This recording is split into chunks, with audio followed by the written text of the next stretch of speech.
On what system? Steam Deck emulating a PS2. Nice. Okay. All right. So, a bit of a what's the word I'm looking for? Recap on where we were 2 weeks ago, and Beat wasn't even here, so. And don't worry, he's gone again. Hooray! So, last week, somebody want to hop on and make sure we're actually streaming? Yeah, I can see you. Okay, good. So, last week, we went to the kingdom of Cockrum, I think it's called, and it was all being eaten by a giant clam, and we were told to go back in time to possibly prevent the giant clam thing. And the problem is that there's apparently a known emulation glitch that occurs on the PS3 that when you try to go back in time, the game freezes. So that was where the stream ended last week. So then immediately after the stream... Can't handle going back in time. Yes. Oh, also, advanced warning. My throat, and Gaga Bob knows I was a beautiful sore throat when I hung out with it, which, endangering my friends. Great job, me. I was about to say, apparently was not communicative. Is that the right word? Communicable? Well, it definitely turned into a full-on fucked up super cold for me, because I spent pretty much the whole weekend hacking my lungs out, which caused me to fall asleep at like 3 a.m. when I need to get up early to work the next morning. So not a great day. Yeah, it doesn't sound great. It also sounds like you had COVID. I don't know. Maybe I did. Maybe I didn't. It felt like exactly like every other bad head cold I ever had. So who fucking knows? Either way, I made it a point to wear a mask when I went places after that, and I'm feeling a lot better. So That's something at least. It's entirely possible I had COVID and was totally unaware of it.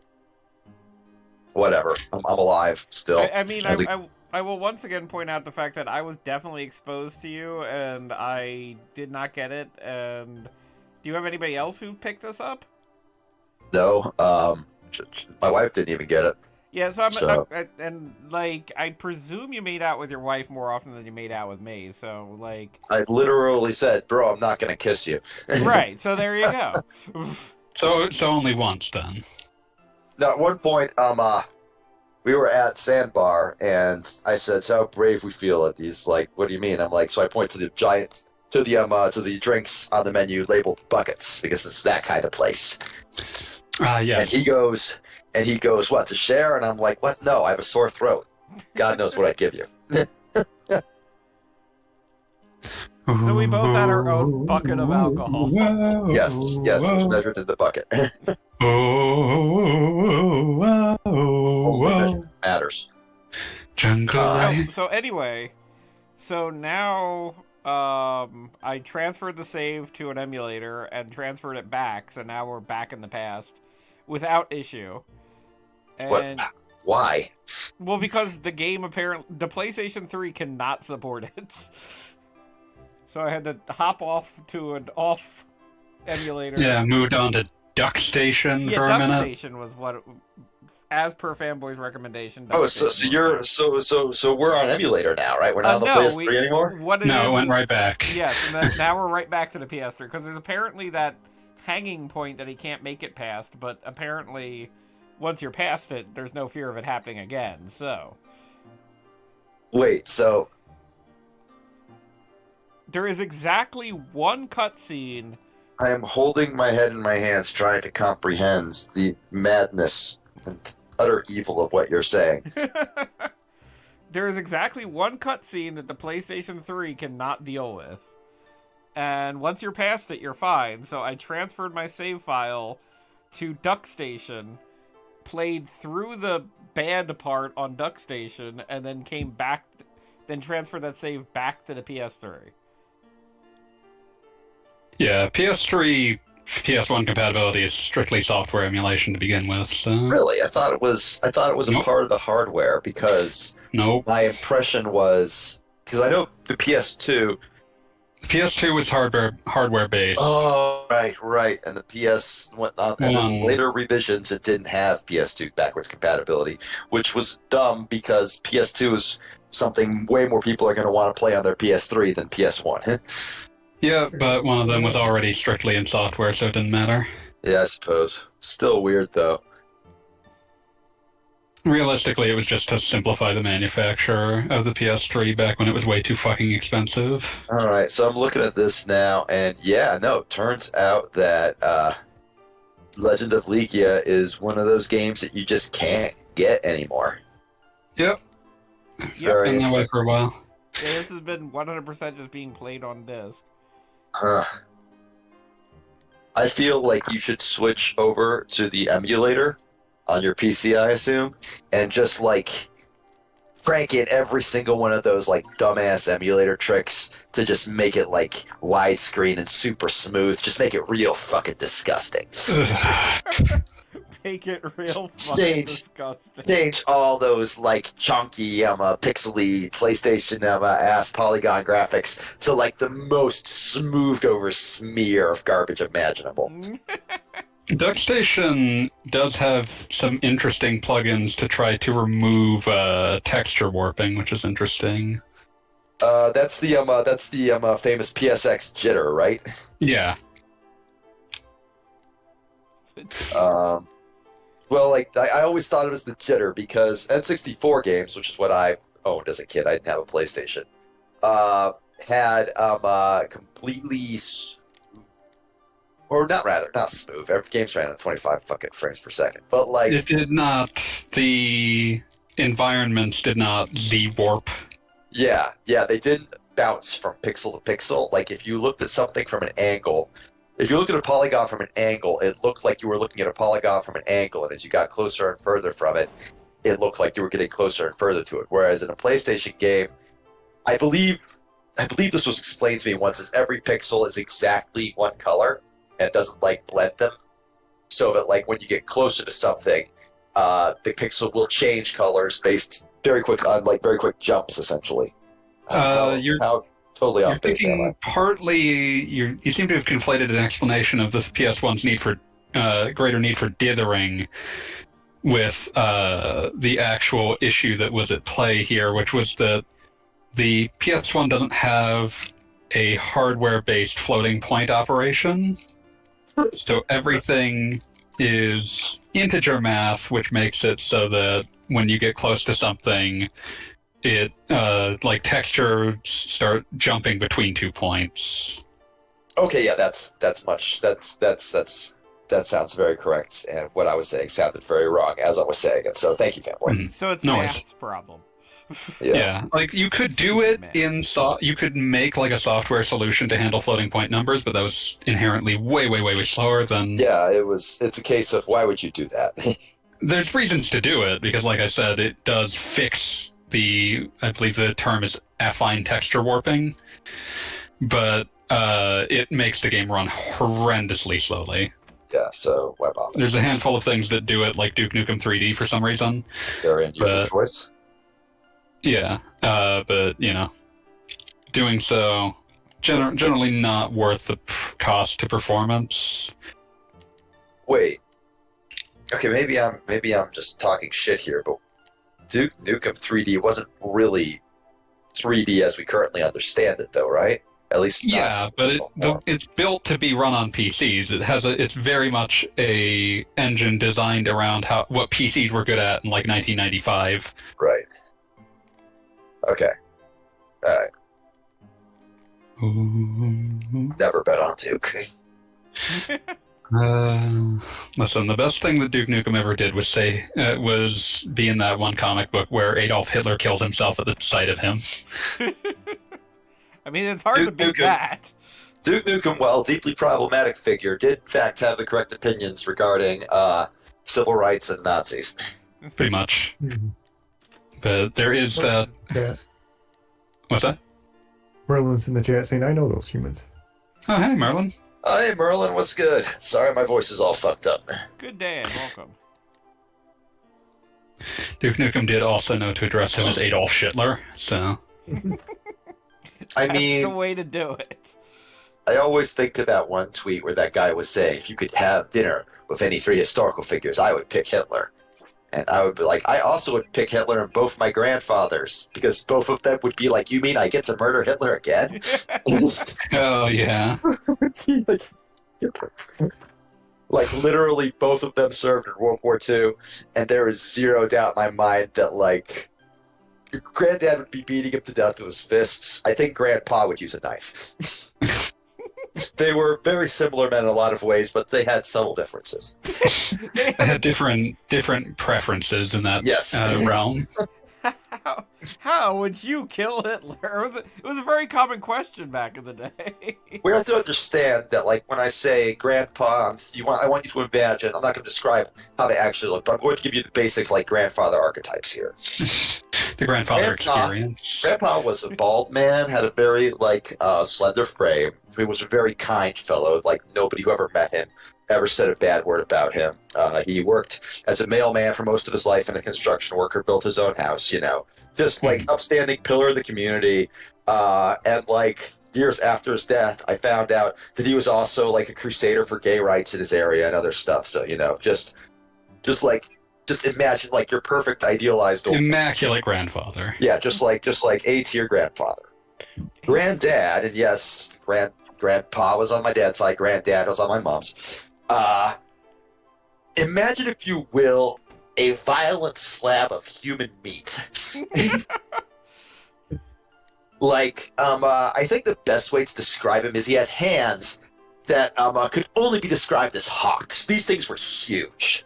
And, like, when I found out about who he had been in life, he had thrown those hands more times than you could imagine. And when most people say, oh, I was in so many fights, they're full of shit, with him, I believe it. So which one of them gets the knife? Oh, grandpa. Granddad would just be, like, standing over him in an alley, just raining fists down upon him. Because I didn't know if, like, the really nice grandpa would be just in the interest of fairness would not take a weapon into the battle. That is a good point. So today on the stream, we're asking, how would your grandfather kill Hitler? Let's take a few call-ins. Yeah, both my granddads Let's go to the phone. Both my granddads were in different parts of World War II as well. I'm sure that they would have had strong opinions. Oh, I'm sure. Yeah, let's see. My dad's on my dad's side would have probably beaten him to death because apparently he didn't spare the kids either. So. Fuck. Yeah. And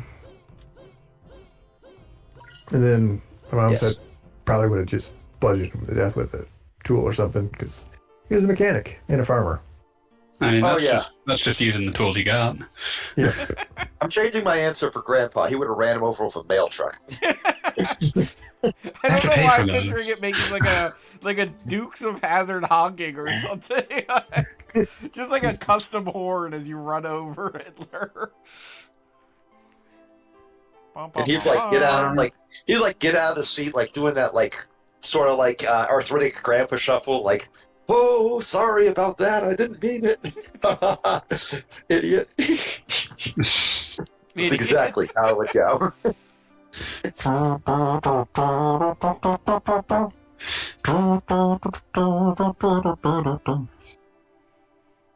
Okay, so anyway, in the game...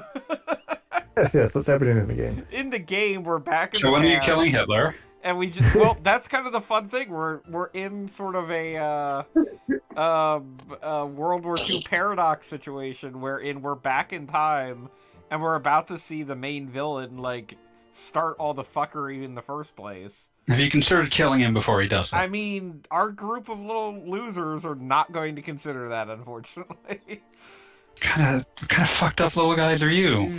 We're not ready for dealing with paradoxes. Oh, fucked up little guy. You already went back in time. You don't get to complain that there are paradoxes now. Well, we're told that we're going back in time to grab the Nemesis gem, which only exists. Oh, I love Resident Evil. And, of course. And, like, literally... Also, that sounds like the reason it only exists back in time. Yeah, well, it's one of those paradoxes. But so at that we're back point, in you time, should try to kill him. And, well, we're already dealing... We just saw standing up on the balcony, like, 3 of those guys we already actively killed in the present, so I'm not certain if we have to kill them in the past. You should, though. It just seems unnecessary. Do it. You sound like a coward. Everyone's laughing at you. Like that one guy in the middle right now, I think he turned into like a giant snail or something. I'm trying to remember. Or maybe a crab. It's like a vaguely aquatic creature. That's just evolution taking its course. And then Noah's mom and dad are over there on the far left. So we can't kill them because I'm not certain Noah's been born yet.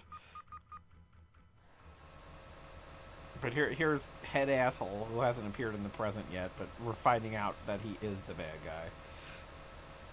You know what? Mom has that's where she gets the hair from.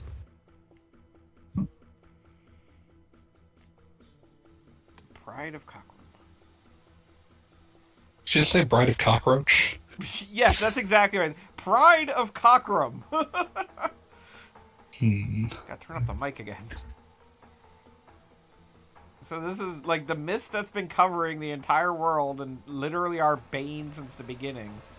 It turns out it was invented right here just to like win one stupid war, and I'm sure there's some sort of a lesson here.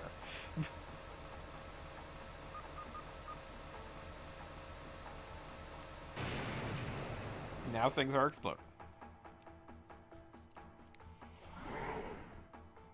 This poor dupe becomes the first mist zombie. I really appreciate... I mean, to be serious for a moment about what actually is going on, I really appreciate this part of the game because rather than give you some, like, silly flashback, like, they do actually make it actively part of the game that you get to see how this all happened in the first place. Like, it isn't just some dude sitting in a chair while a cross swings back and forth and you get told about it.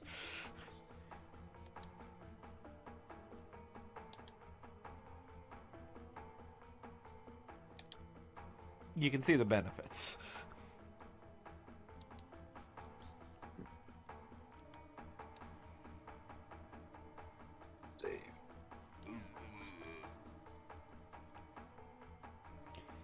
Unrelated to anything happening on stream, I just finished one of the things I wanted to finish, and I'm very happy about it. Yay! Hooray! Go me. And fuck you. Well, that seemed unnecessary, but I'm glad for it. Bad religion sock. Yeah, no, I know. Was the thing Hooray you went for to me. accomplish beating up a Pokemon trainer in Smash Brothers? No, it was a work thing. I know. But yes, it would have been. But I've been playing Smash for the last few weeks. I've been replaying Breath of the Wild for presumably the last time in a long time because Tears of the Kingdom comes in. I have been trying to avoid doing that because I desperately want to do that, but I feel like it might also taint my enjoyment of it. Because, How so?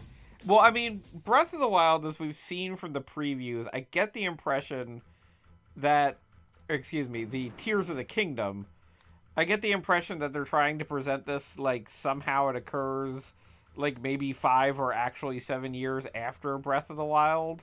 Like, That seems to be the impression, mostly based on the fact that the Doritos kid is not taking his dad's place, but appears to be like in Link's homie squad now. yeah, A position that I would have assumed his dad would have returned in. And what, he appears to be like a young adult instead of like a baby. and what's her name also appears to be Yeah, Riju's definitely aged up a few years as well. She was like, well, Greedo are always fucking huge, but she was like shorter than Link, and now she stands like a head above him, as Greedo women tend to do. Yeah. So I get the No, impression shorter that, Greedo women, like normal sized Greedo women stand like Link maybe reaches their waist. yes. And so I get the impression that like the idea, and also the world, as I understand, the map is much the same.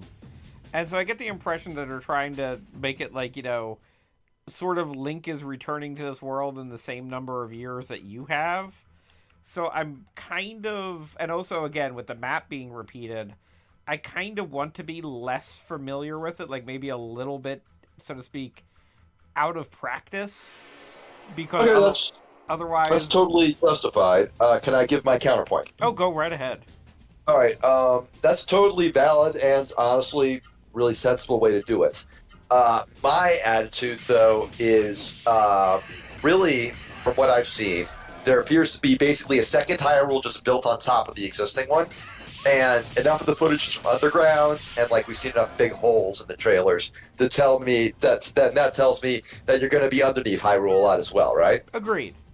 So the thing that I sort of like want to see is, while I understand that Hyrule is mostly unchanged, mostly does not mean totally. And I want to like sort of like have a fresh image of it in my mind so I can appreciate all the weird stuff that's like broken in it recently. That is an excellent way of looking at it. Also, my wife just texted me her plane just landed, so I'm good to go pick her up. Go Peace right out. ahead. All right, I'll be back because talking to you guys helped me finish one work thing. It'll probably help me finish another when I get there. Hooray! I believe in you. All right, Fun. peace. Back later. How does everybody else feel about incoming Zelda game? It looks fun. I'm Yeah. excited. I'm optimistic. I really feel like I'm going to abuse that whole, like, elevator power that seems to send Link up or down, like, instantly. Yeah. It has a name. Ascend. Ascend. Yeah, that makes sense.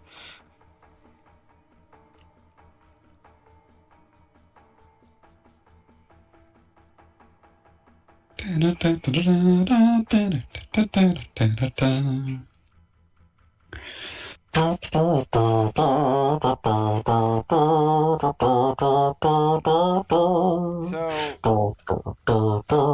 sorry. Oh, quite alright. So the theoretical plot right now is that we're in the past, and we have discovered that the source of the mist in the future is that it was created here in the past, and it's thanks to a link to the Rosaru world where our magical talking amulets come from, or gauntlets, or whatever the hell. So we are going to the other world in the past. Finally learning the deep lore of Gauntlet Dark Legacy. I do appreciate the fact that they gave us another dimension and another time period, and they somehow combined the two. Yeah, just in case you weren't sufficiently disconnected.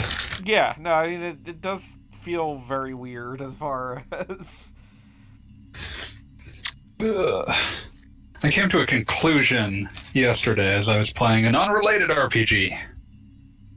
Go on. I came to the conclusion that I can tell I have reached the deepest level of investment that I possess for an RPG when I can bring myself to do its fishing minigame. God, that is absolutely the level of, yeah, I want to wring every last bit of content out of this, and so I'm doing it. Yeah, like if I'm willing to engage with your fishing side quest, congratulations, you have gotten every part of my attention, and I hate myself. This is why I believe the Legend of Zelda series and the Breath of Fire series are both the most important franchises in gaming. I've been deeply invested in the Legend of Heroes series over the past few weeks, and was just playing through the 2 games that compose Legend of Heroes 7. And realized how much time that I had spent doing all the fishing minigames. And it's like, God damn it, video game, you're lucky I care this much.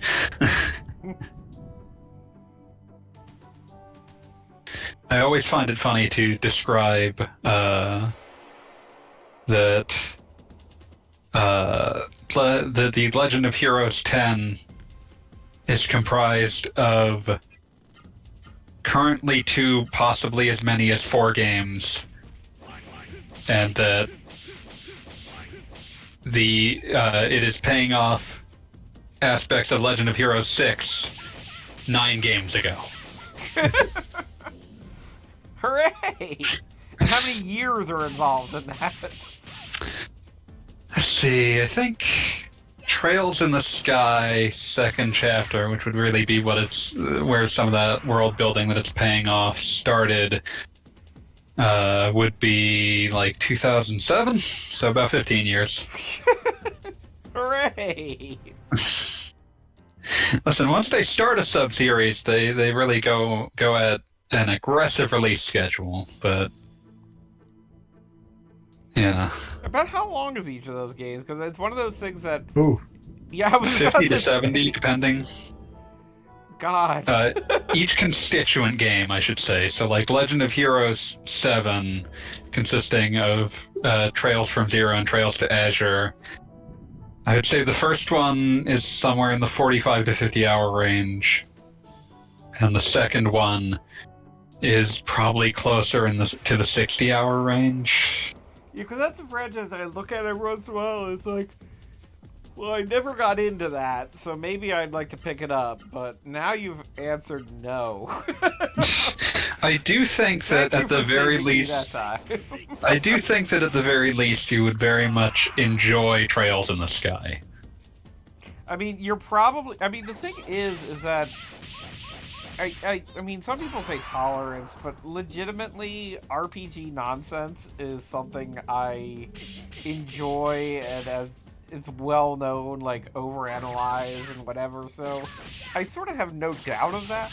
It's just a matter of, like, maybe if, like, as a medium, video games decide to give up and they never release another one, then I'll be like, okay, I can get into this. I finally got some time. I have, they've been good enough that I'm clearing out time for them, so... Well, that is certainly a glowing endorsement. The Trails sub-series in particular are ones that's like the more you give, the more you get, because you start seeing like, oh, there's a lot of, they did a lot of stuff. They appreciate, as mentioned, it's currently looking at, depending upon how you measure, about 10 games into that sub-series, that collective, from Legend of Heroes 6 to 10. But one of the things I've appreciated is their restraint in actually detailing how large the world actually is, because each game only ever takes... Yeah, because every game only ever actually takes place in one country, oftentimes a small one. And so you get to this point where, like, in Trails in the Sky, they talk about, like, oh, there's this group that's like essentially the adventurer group. It's called the Bracer Guild, that is has rivalries with the police and military of every nation, because it's an international organization that's known for doing heroic things, which makes it generally more popular than whatever is the local police or military organization. But it's, you know, it has all sorts of restrictions on it because it's an international group. But one of the things that I appreciated about it is that, like, it has grades that go from, like, E to A, and then there's an unofficial S rank. And in Trails in the Sky, it's made clear that there are four people who have been offered S rank Bracer status. One of them is the protagonist of Trails in the Sky's dad. One of them is shown in the Crossbell games, aka Legend of Heroes 7, and two of them have never been made clear who they are. They are in some other part of the continent. You've never run into them, because the continent is really large. It has a lot of nations, and there's a lot of places for them to be that you've never seen. You'll get there eventually in another 15 years. We still got places to go, people to see. I've only gone to 4 of the major countries. There's a few more that... One of them showed up in, like, a mobile game spinoff, but that's barely been acknowledged. Unclear how much... whether they'll ever visit that in a real game. They finally, in one of the more recent games, they actually showed a fucking map of a large portion of the continent. So, like, there is a... It was always clear that some of the geography was pretty set in stone because of how certain countries interacted with each other. But there was large portions of the map that were just like, I don't know where these are in comparison to where I am. But yeah, it's a very detailed game. It's very detailed games, and that's something to be celebrated. Agreed.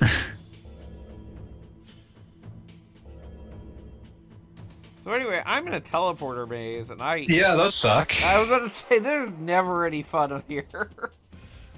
Did you ever play Shin Megami Tensei Strange Journey? I take it that means yes. Yeah, that was back in...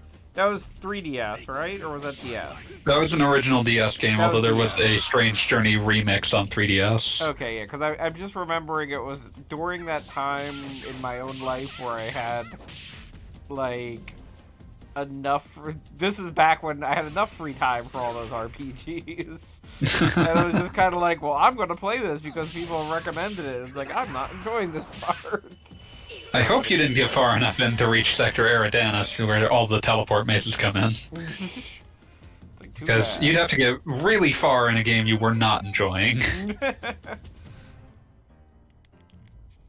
Yeah, I think that was still riding the high of, like, you know, I can say this since Beat isn't here, but enjoying the Persona games enough that it's just kind of like, well, I'm going to play everything else that they ever released. Or ever do release. I think that was afterwards. Yeah, there's a hardcore of SMT fans that are very, very, very insistent about the superior stories of the mainline games, and it's like, man, I don't know. You made a game about how people interact with the world that has basically no people in it.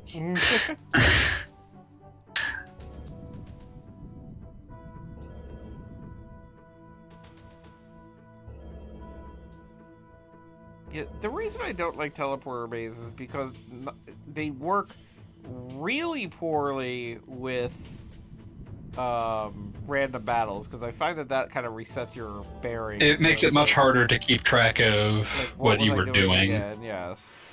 Did I take that path? And then the other thing is that, like, if you just look up a FAQ or map or something like that, then it's the easiest thing in the world. Like, yeah. It's one of those things where basically if you have A goes to A in front of you, it's like there is zero challenge. This no longer is game. Yeah, and it's just kind of like, you can kind of work it out, but like I am already sort of reaching my limit on, I'm just going to bring up a fact, give me a minute. The most acceptable teleporter maze is in the original East, because East is extremely fast and doesn't fucking doesn't send you into random battles. I was about to say, East is kind of actiony to the point that, like, you don't have to worry about... Because, particularly, I'm cheating. Normally, a Legend of the Legaia random battle takes much longer than I'm doing. Oh, yeah, no, like, this would be impossible to keep track of. You've completely because it would be 2 minutes everything. between every... It would be 2 minutes between every teleport. Yeah. I am opening the burrito.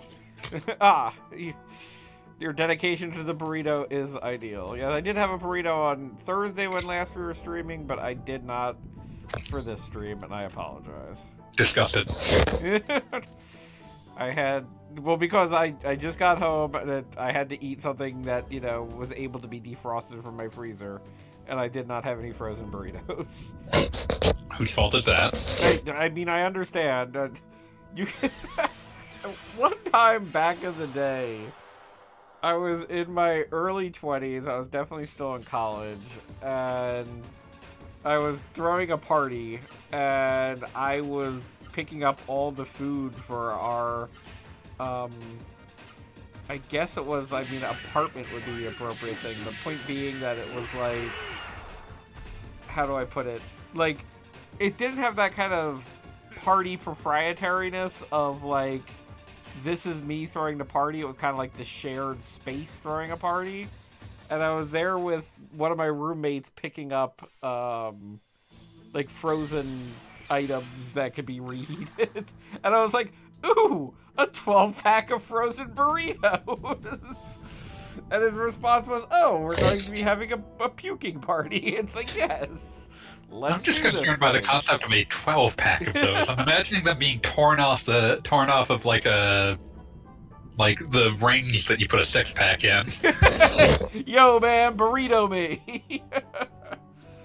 That was some crazy nonsense that, I'm assuming it was meant for, like a bachelor chow situation, wherein it's just like, you know, these will be your meals for the week. But, yeah, just 12 frozen burritos. I was talked out of ordering them. but I got like mozzarella sticks instead.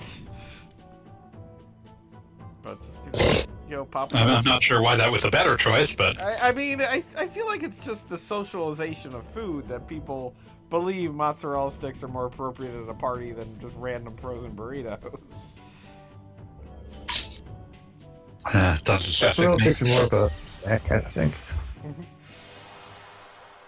I mean, you show up at a party like for 20-somethings and there's like beer and burritos. You tell me you're gonna walk away?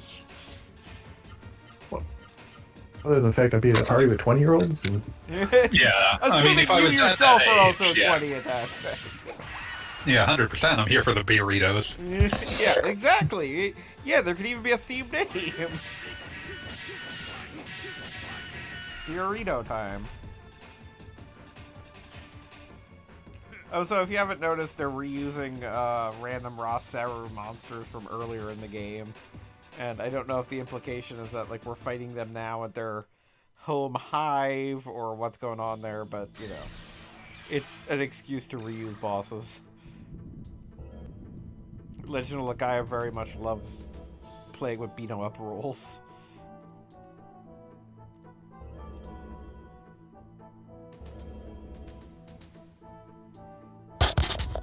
Where's Andor? Quick question: is there any reason why this place keeps warping the texture of the ground and the walls? I'm glad you asked. No, the answer is theoretically, we're told as we're coming in that we're not just fighting the bad guy, this dungeon is the bad guy.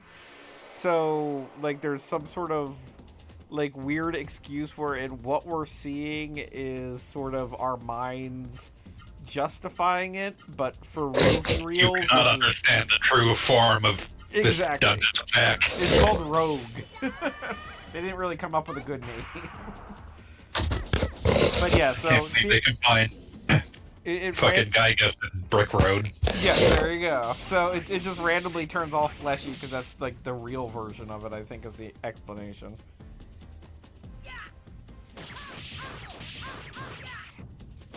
Like, we're not just fighting the bad guy, we're in the bad guy.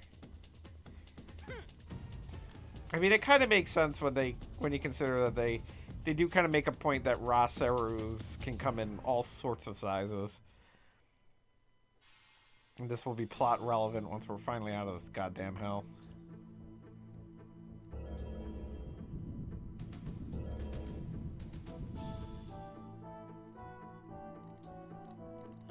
What am I supposed to be doing? I think it teleports you differently if you do it while it's in squishy mode. Have we avenged babies yet?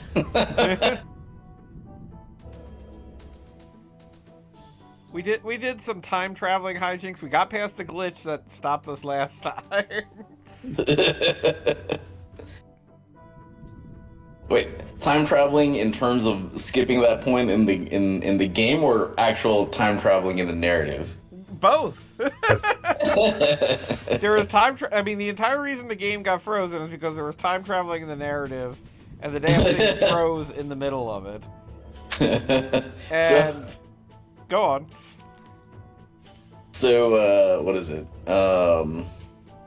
Have you time traveled back to before the babies were killed? Technically, yes. Oh shit! I think this is before the babies were born. Well, yeah, I guess that would also be true. Okay, why can't I go anywhere? What is the problem here? But yes, we are. Well, wait, the babies were supposed to be like vaguely eternal, so the babies might have already been born. That sounds confusing for babies. It's one of those deals where I think it was one of those sci-fi excuse or fantasy excuses wherein the babies only wake up and age when they're awake, and the babies wake up so rarely that they're still babies. I think that was the excuse.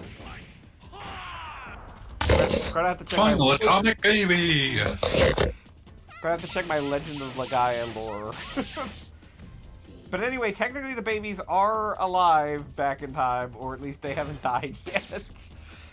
And we're trying to stop the things that killed the babies in the first place, so if we're successful, then the babies will be alive again. Yeah. I don't know. We're obviously not. Sounds like it's rough being a precog baby. Maybe the babies are precogs because they dealt with us traveling through time and we already told them stuff.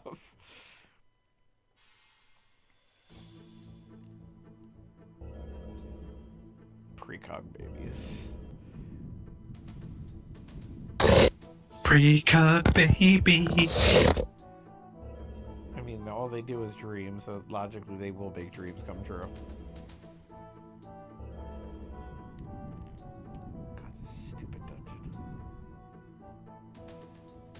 On top of the teleporter, like if you go in a teleporter at a certain time, then it doesn't work, or it does work, or I don't know. It's hard to tell what to make progress. This is some European platformer style, like, teleportation going on here. It's fucked up that the Disney Corporation now owns the rights to basically all the clips actually used in Muppet Babies. Are you saying it's fucked up that they have managed to acquire goddamn everything? Yeah, 100%. Okay. I just thought there's the possibility you were saying that it's fucked up that, you know, maybe Disney was planning on that from the beginning. No. Because, I mean, it was a Henson production, and I want to say it was like Marvel Animation for some fucking reason. And then you had clips of Star Wars from Fox, and now Disney owns all of those. That they do.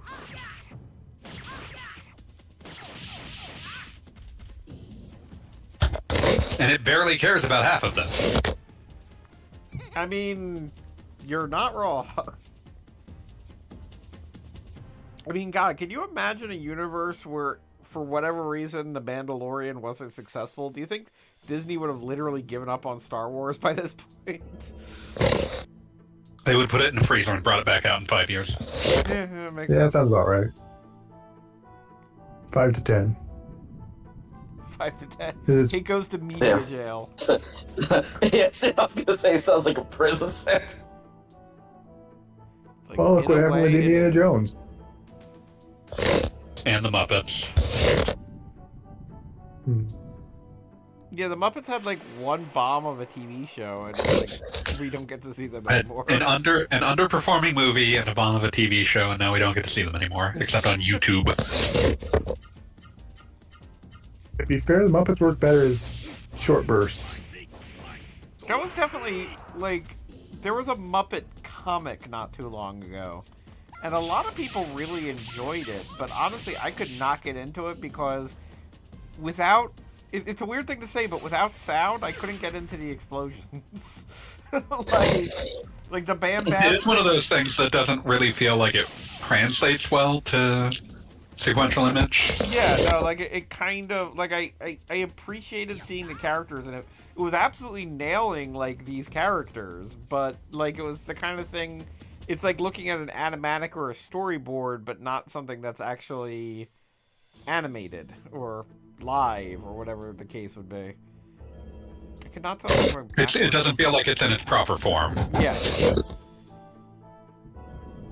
It's one of those things where, in like, I am somebody who's seen a number of DVD special features. It's like, I know when I'm looking at something that, like, oh, this will be a real thing.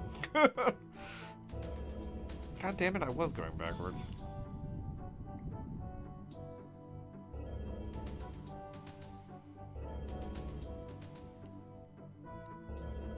Muppet baby, psychic baby.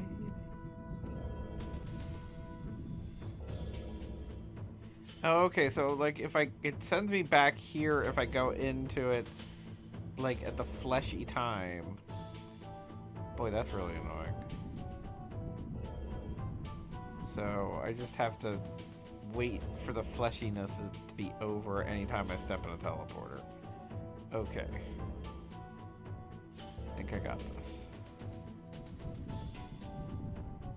It's aggravating, but I think I got this.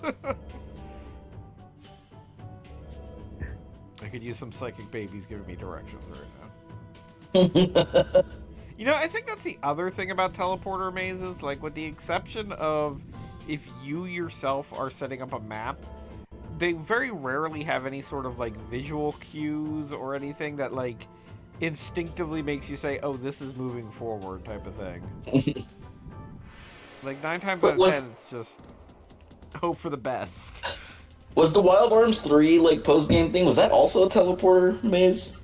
No, that was a randomly generated pile of crap, but it was not teleporting. The stupid abyss. Also, if you extremely rarely get into a battle while things are in fleshy mode, as you can see, there's a distinct battle arena and different enemies. But the fleshy mode definitely happens less period of time, so it's like, what the hell? Like, why did you guys bother?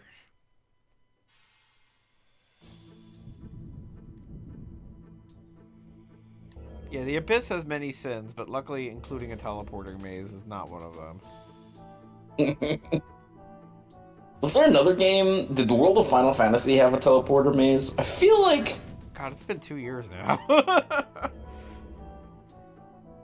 Yeah, I feel like I've seen another teleporter maze on this stream. I'm trying to think all the games we've played.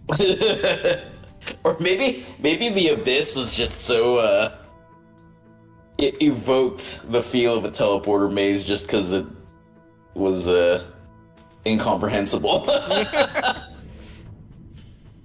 I mean, the sad thing was it was comprehensible. God damn, that was not how you were supposed to do that. Probably some sort of stupid trick, and if you don't do it right, you have to repeat this whole stupid thing. My God, this is just awful. Yeah, I'm trying to think. Let's see. Xenogears did not have a teleporter maze to my recall. Fanboy, you'd be able to answer immediately. There wasn't anything like a teleporter maze in Brave Fencer Musashi, right? There was that one room that was a dick, but other than that... I guess Fanboy's in the burrito zone now. Can't say I blame. Get in the zone. Burrito zone.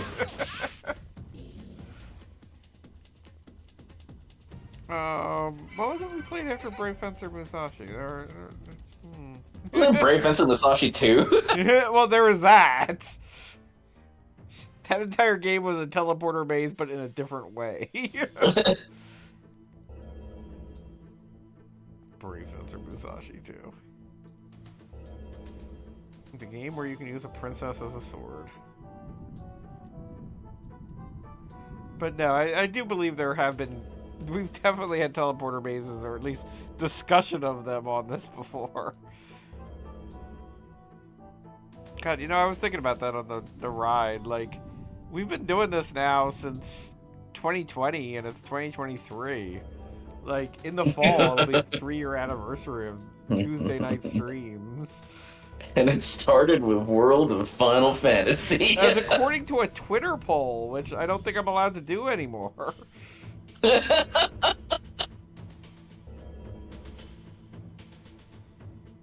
That was not the right one. Okay, I returned from getting drink.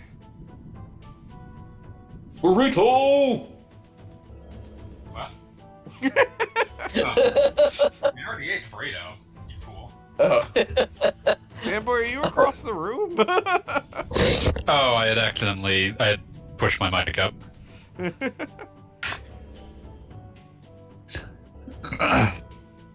Fanboy, do you remember teleporter mazes and other games? Ah, here we go. There's something to find. Like, in what sense? That we've done on the stream? I think didn't. I'm trying to think of ones that. I think there's at least one in like Xenogears somewhere. Is there a teleporter maze in that? It has every other kind of bad dungeon. Why wouldn't it have that? Because they didn't have time. That's why. Wait, which game? Xenogears. Xenogears. Because it's usually a late game thing, and Xenogears didn't have much of a late game. It's true. It's true. You get to the end of the game, and like they're just like, we've got them reeled in, and if they don't hate us enough, we've got time. I mean, amusingly enough, like, obviously this wasn't intentional, but Legend of Legaia winds up having its teleporter maze after the point that you can play it on a PlayStation 3. So, like, for a lot of people, it's just like, well, the game is over now. I don't think for a lot of people. Like, let's be real here. For all 6 people that bought this game for, like, $6 at GameStop when they were, like, doing, like, a clear out of PlayStation 1 By like 2006, that was not happening. They had already liquidated themselves with PS1 games by that point. I want to say GameStop and FuncoLand before it. Like, there was definitely... Like, there had been a period where it seemed like the NES would have been available forever. Like, the NES cartridges. Because they weren't just willing to just trash them. Yes. And then eventually they reached a point where it was like, no, we're never holding on to anything back a generation. Like I got once the PS3 and 360 came out, I got a lot of very cheap, very weird PS2 games. Yes. Yeah, no, I mean, I hate to say it, but I wasn't gonna spend more than $5 on MS Saga New Dawn, but you know, $5, sure. A lot of people comment like, "Oh, you have an insane video game collection," but it's like, no, a lot of it was born of like, this generation is over. I'll buy anything for $5. Every game that I ever thought I might be interested in. Surely someday I want to play Airblade. I mean, I hate. Do you have Airblade? I was having this conversation with Beat the other day, but Skies of Arcadia was 100% a game that I purchased well past the Dreamcast expiration date. Oh, did you grab the Dreamcast version rather than Legends? I mean, initially I grabbed the Dreamcast version. I'm not certain what the time period difference would be, but I definitely played the original Dreamcast version before Legends. Mm-hmm. I'm trying to think. Yeah, sure. I mean, when... time frame wise, in my brain I feel like Legends came out like later in the GameCube because it would have been after like Sega kissed and made up. But Sega had GameCube launch games.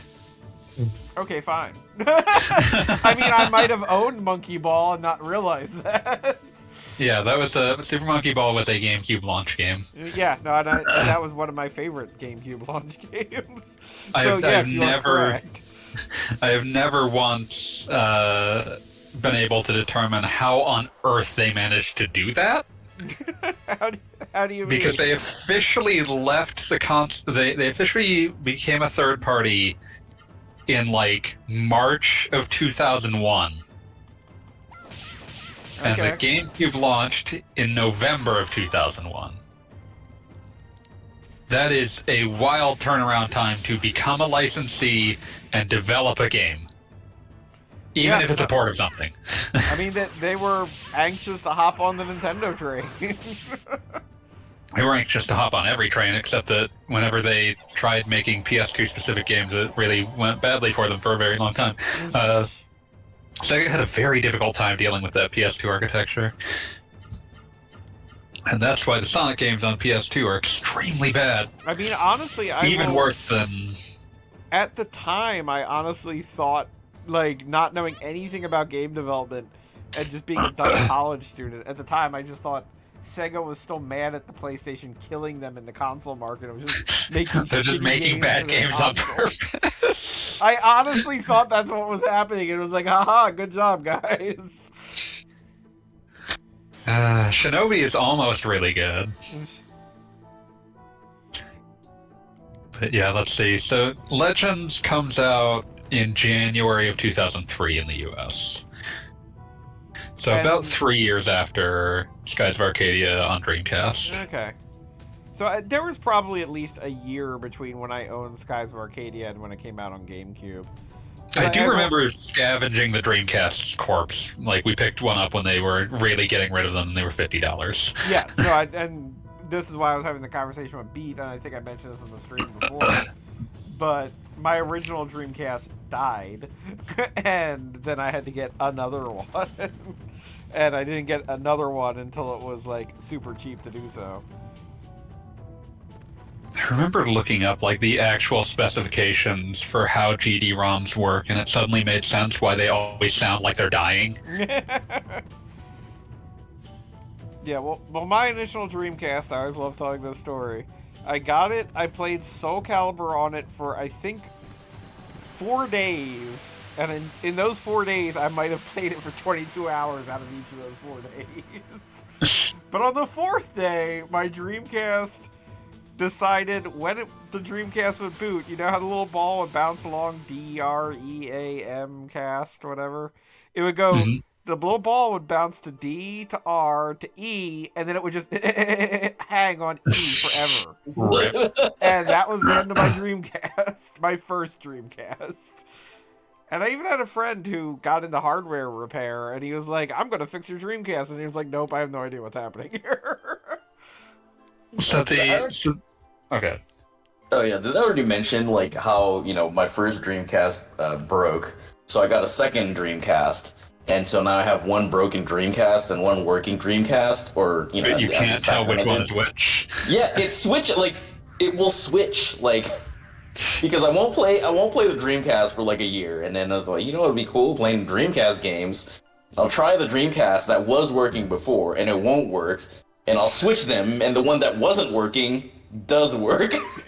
One Dreamcast placing a mark on lies, and one Dreamcast always tells the truth. And it switched at least like 2 times, so I was like, this is ridiculous.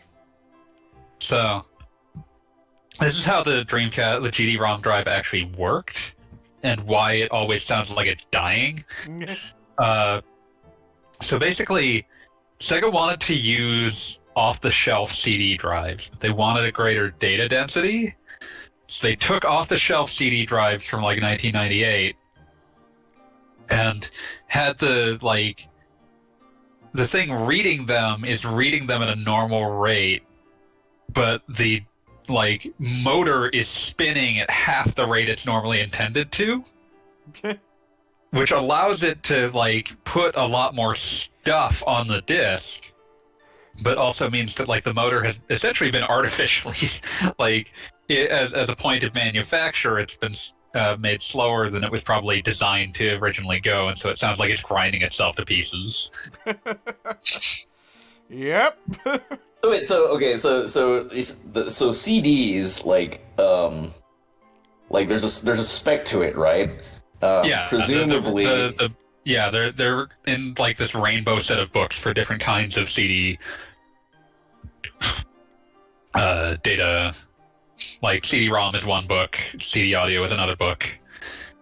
And presumably, the bits of the CD are physically mapped or something? There's because usually I forget what the exact thing is, because you'd have to actually read the spec in order to get a full idea of how it works, but there is a correlation between how fast it's spinning and how the data density works. So basically GD-ROMs or CDs where they just shove twice as much shit in as was spec'd for? Essentially. That's also why it was so easy to pirate those fucking things. Just remove some shit. Usually just get rid of copy protection and any sort of junk data the game isn't actually using. There, now it fits on a CD. There. Now you can get your pirate copy of Evolution, the World of Sacred Device.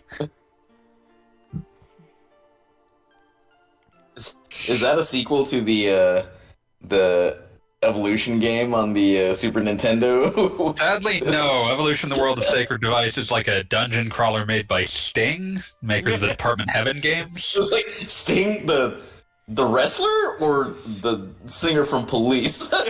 No, the other Sting, the one that made the Department Heaven games with all the unpronounceable names. Damn, there was a third Sting. How do you feel about Yggdra Union? Oh shit! I remember wanting to get Yggdra Union. I don't remember why, and I never ended up getting it. It's been ported ahead 5 times from its original GBA incarnation.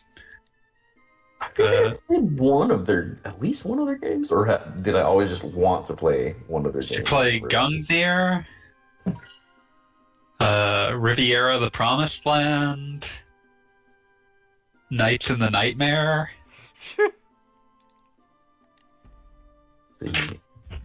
These 4 games comprise inexplicably episodes 1, 2, 4, and 9 of the Department Heaven series. Wait, no. Department Heaven? Yep, Department Heaven. Where are all the other where are all the other episodes? They do not exist. Damn. Theoretically, they might be produced at some point if Sting can get enough money, which seems like a doubtful proposition, but I mean, swing for the fences, I suppose. Wait, what is the Stinger trying to do here? No, not that Sting. Different Sting. There are three Stings! There are three Stings! Someone gave the old Japanese strategy RPG developer Sting the old Scorpion Death Drop, and now they can't afford to make fucking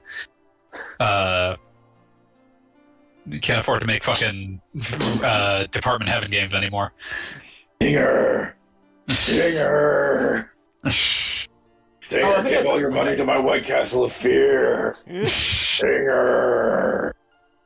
I think I wanted to play Igor Union because it kind of looked like a combination of Fire Emblem and Advance Wars. Was that? Yeah, No, that was weirder than that. Union was that, as I recall, it has the die monster. You don't belong in this world joke. That I forget. Someone accused Nick of putting that in there, and he didn't take it well. Yeah. This would be after the time he took like a 6-month break off of talking time because someone called the land snack the land shark. Oh god. He was like, no! Vanished. Spent a lot of time coming up with some of those weird class names. We love it, folks. We love the land snack. We love it. We love the protective. We love the protective. We love the potioneer. Was there a potioneer? There might have been. I couldn't say. Fuck those. I did not. I determined relatively. Samurai class. It's so basic, but we love it. It's in there. It's a evening class. It's a hero class. It did not take me super long to realize that I just didn't have the necessary mental. I did not have any sort of inherent love for the first-person dungeon crawler that was necessary for Etrian. You never pleasured yourself thinking about the next Ultima, the next Ultima game. I didn't have a PC when I was young, so I suppose that makes sense. That I would never. They weren't very. Those games were not very PC, my friend. I never played the Ultima or the Wizardry? Might and Magic, Wizardry games, but I did play Dungeon Master. Wasn't that the one no, it was fucking Eye of Bullfrog? They released Eye of the fucking Beholder for SNES. There's a property about the world on fire. Hey, it had cool box art. Was it the? I do feel like the original Wizardry punched above its weight. Okay. The one Jeff Easley painting he made when he didn't feel the need to come in the next 35 minutes. Yeah. I do feel like the original Wizardry punched above its weight in terms of how good its subtitle is. Proving Ground of the Mad Overlord is an incredible name.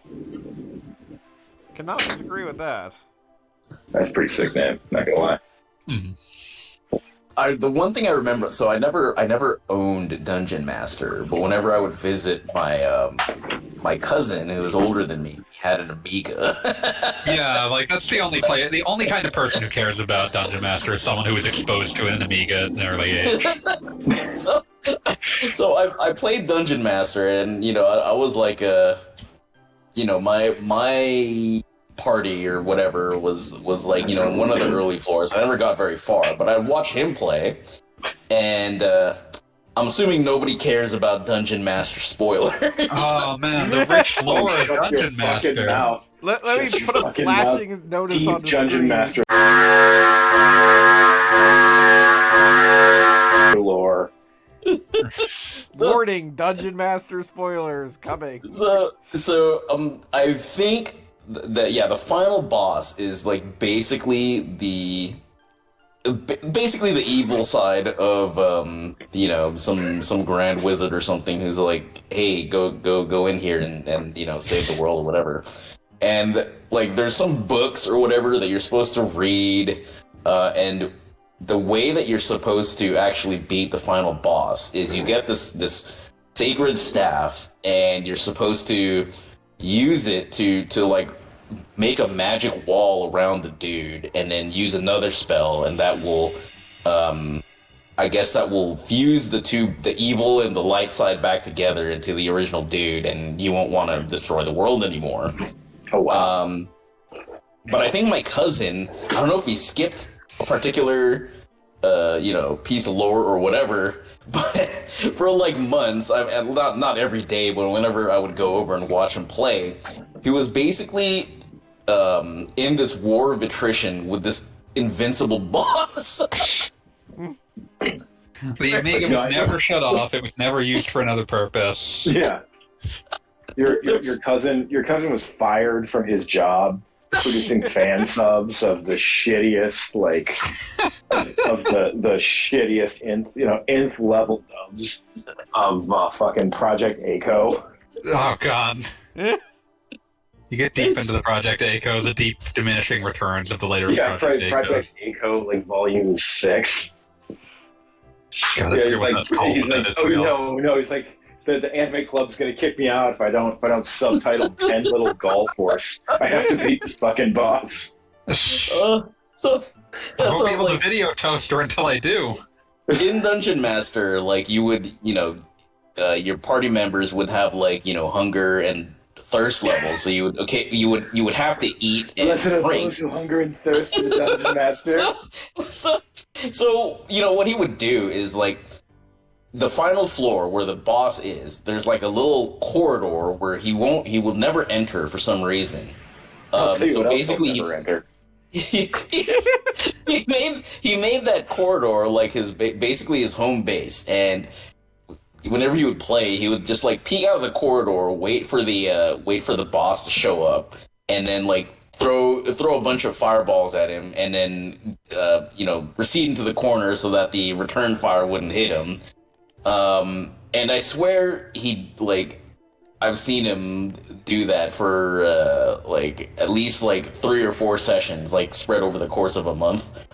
And then when he would run out of food and water supplies, he would escape, go back to a previous floor where monsters had respawned, and slaughter them for food and water, and then bring them back to the little corridor and repeat the process.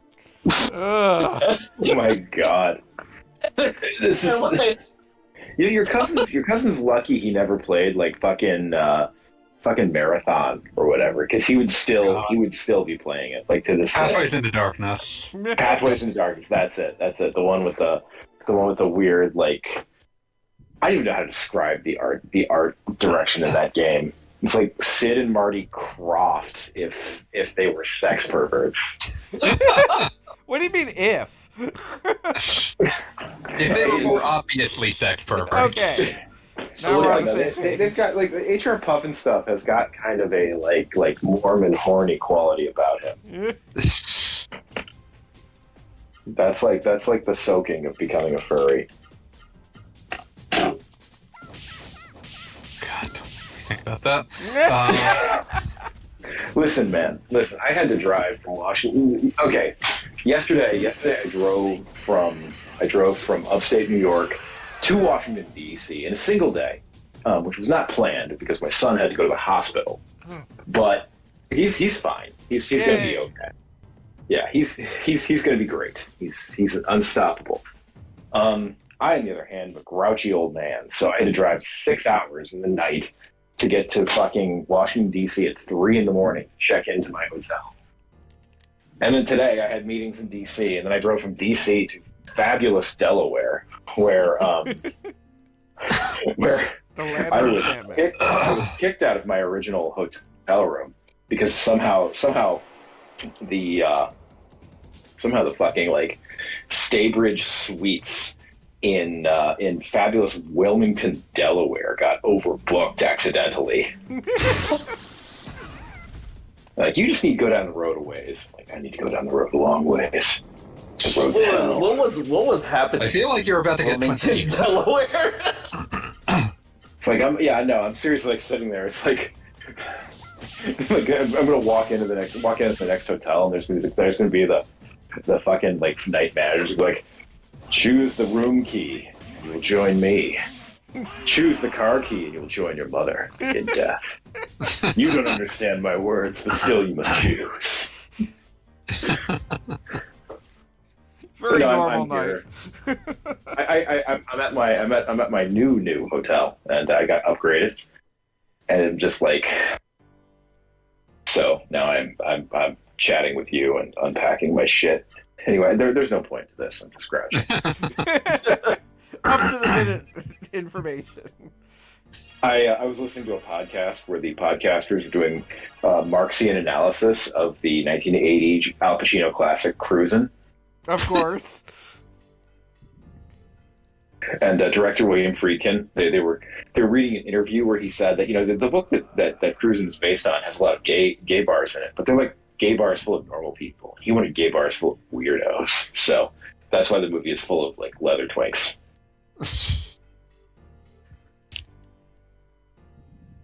What are we doing? Someone's playing a game. Yeah, talk about playing Legend of Legaia. No one's super invested in what's happening. I'm remembering one of the greatest next door pictures ever conceived. To the little girl that threw a fully grown adult potato at my head this evening, I hope you are happy with yourself. I hope you had a good laugh when that potato bounced off my car and hit me again. I am a proud family man and a Lexus owner and don't deserve vegetables flying at my head. This town has taken a turn for the worse. Thank you.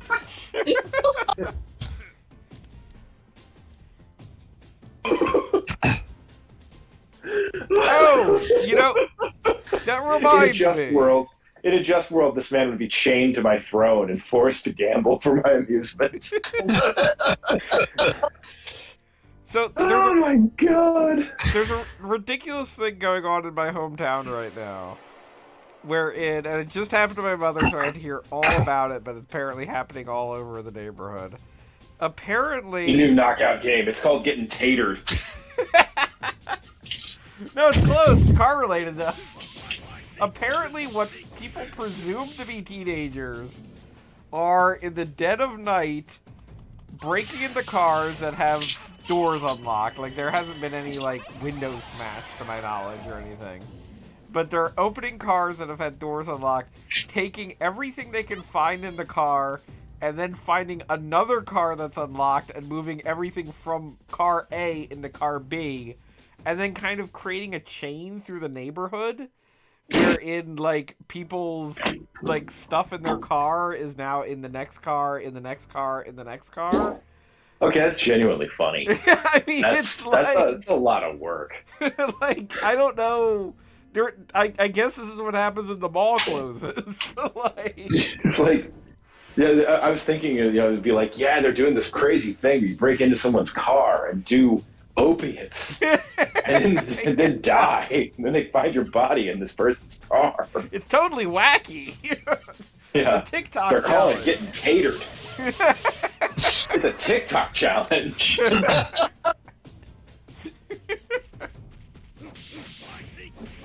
It's like doing the tater challenge, and it's just like some 43-year-old divorced guy just crying and popping oxy on camera.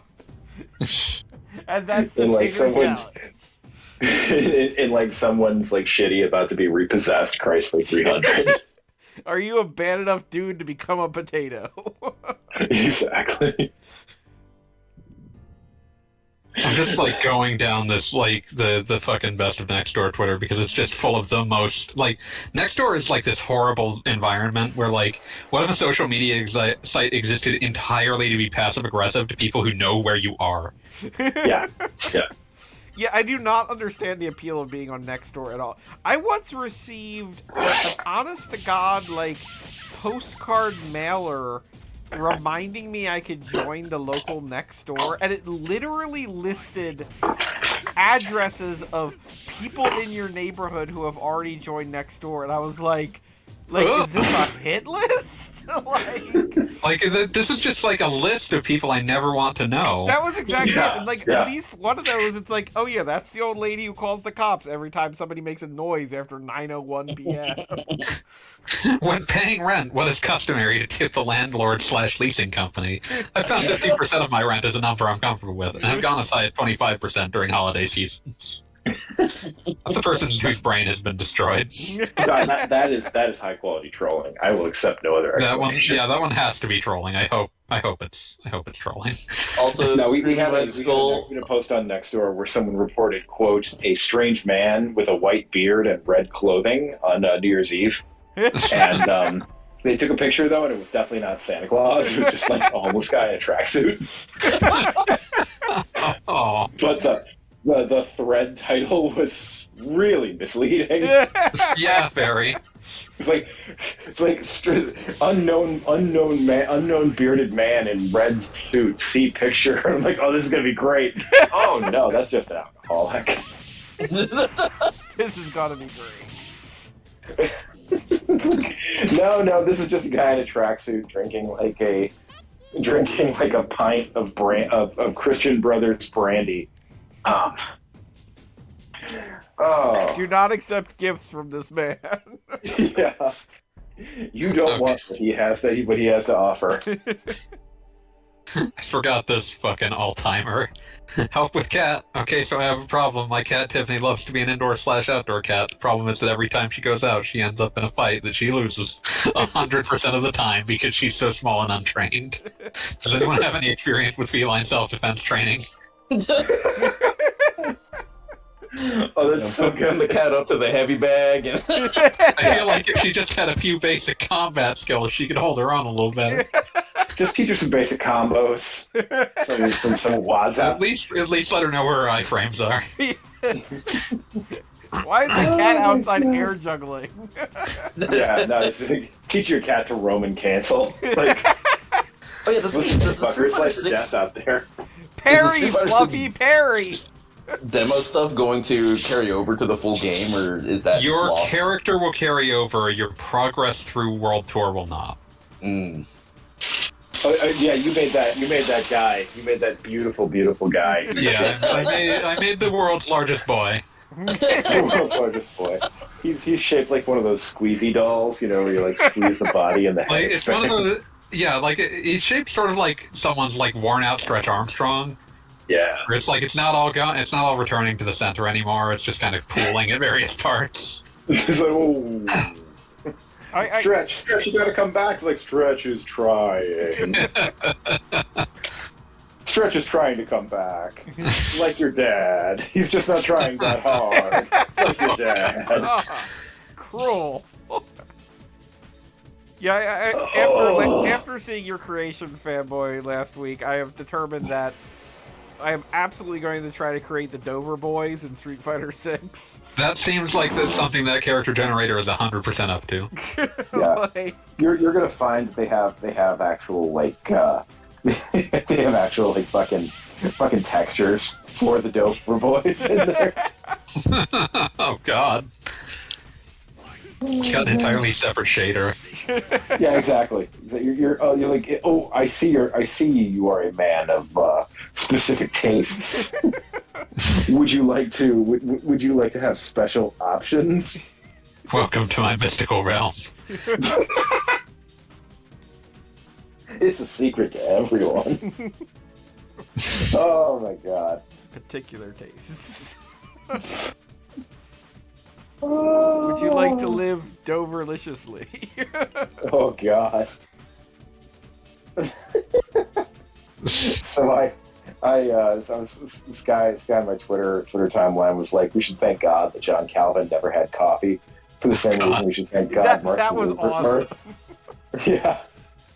He didn't even like my tweet about Oliver Cromwell and his Catboy boy toy. He just responds, "Why are you doing this?" That's a man that's suffering.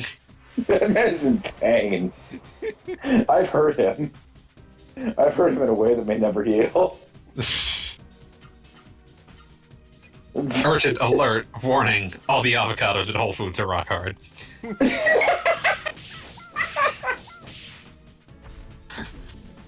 Oh my god. Oh my god. Next door has specific proclivities. Happy Thanksgiving to everyone except Phil. Every one of you except Phil are wonderful neighbors. I'm happy to be a part of this community. Damn. Like, next door is where you go to be, like, really passive-aggressive with someone who absolutely knows where you live, which is just the weirdest choice imaginable. Yeah. You don't. Oh my god. Yeah. I don't know how to put it. Like you've got ancient beefs and those things too. Like you're gonna that just continue forever. You're gonna have people who are still angry about that key party in 1993. You know. I was about to say there are going to be generational beefs on that eventually. Yeah, exactly. The beef is generational. Hatfields and the McCoys on next door. The son and the daughter are like secretly in love. It's like, but it can never be because your dad wouldn't bang my mom while my dad watched. Jesus Christ. Oh.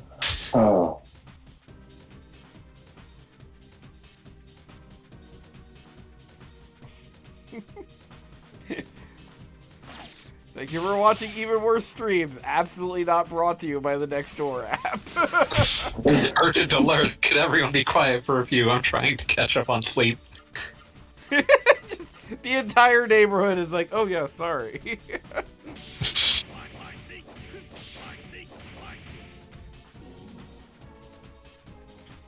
A good post, like, some of the most explosive accounts across all social platforms are accounts that mostly post pictures of what the old world built. This phenomenon reflects the undeniable truth that the modern world is starved for beauty.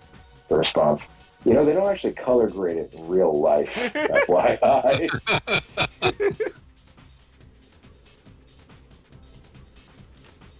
Like, oh yes, the internet. People are hungry for accounts that post pretty pictures.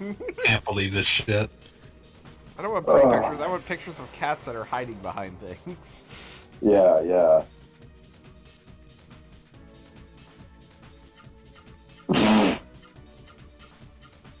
Oh, there are two Paul Reveres of the 21st century. One is my husband and one is Tucker Carlson. And this picture, it must be seen to be believed. Like, both of these people have been face-tuned to the point that Tucker Carlson looks like a baby. Like a literal baby. Just completely smooth and formless. Like, if you poke that face, it will just collapse like meringue. Oh, this is beautiful. The woman posting this is Alex Jones's new wife. What? This is great. He got married again? I think he did, yeah.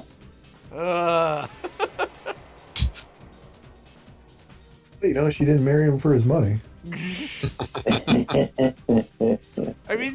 I understand where it comes from, but just the concept behind looking at Alex Jones in any capacity and being like, I want some of that. Gotta get me some of this. Oh my god. And I don't mean that in like a physical way or anything. I mean that just in the concept of him as a human being. Just looking at that and be like, oh yeah, that part where he said he ate spicy chili and forgot his children's names. Like, oh my god, I must get this. I want him inside me, like, as quickly as possible.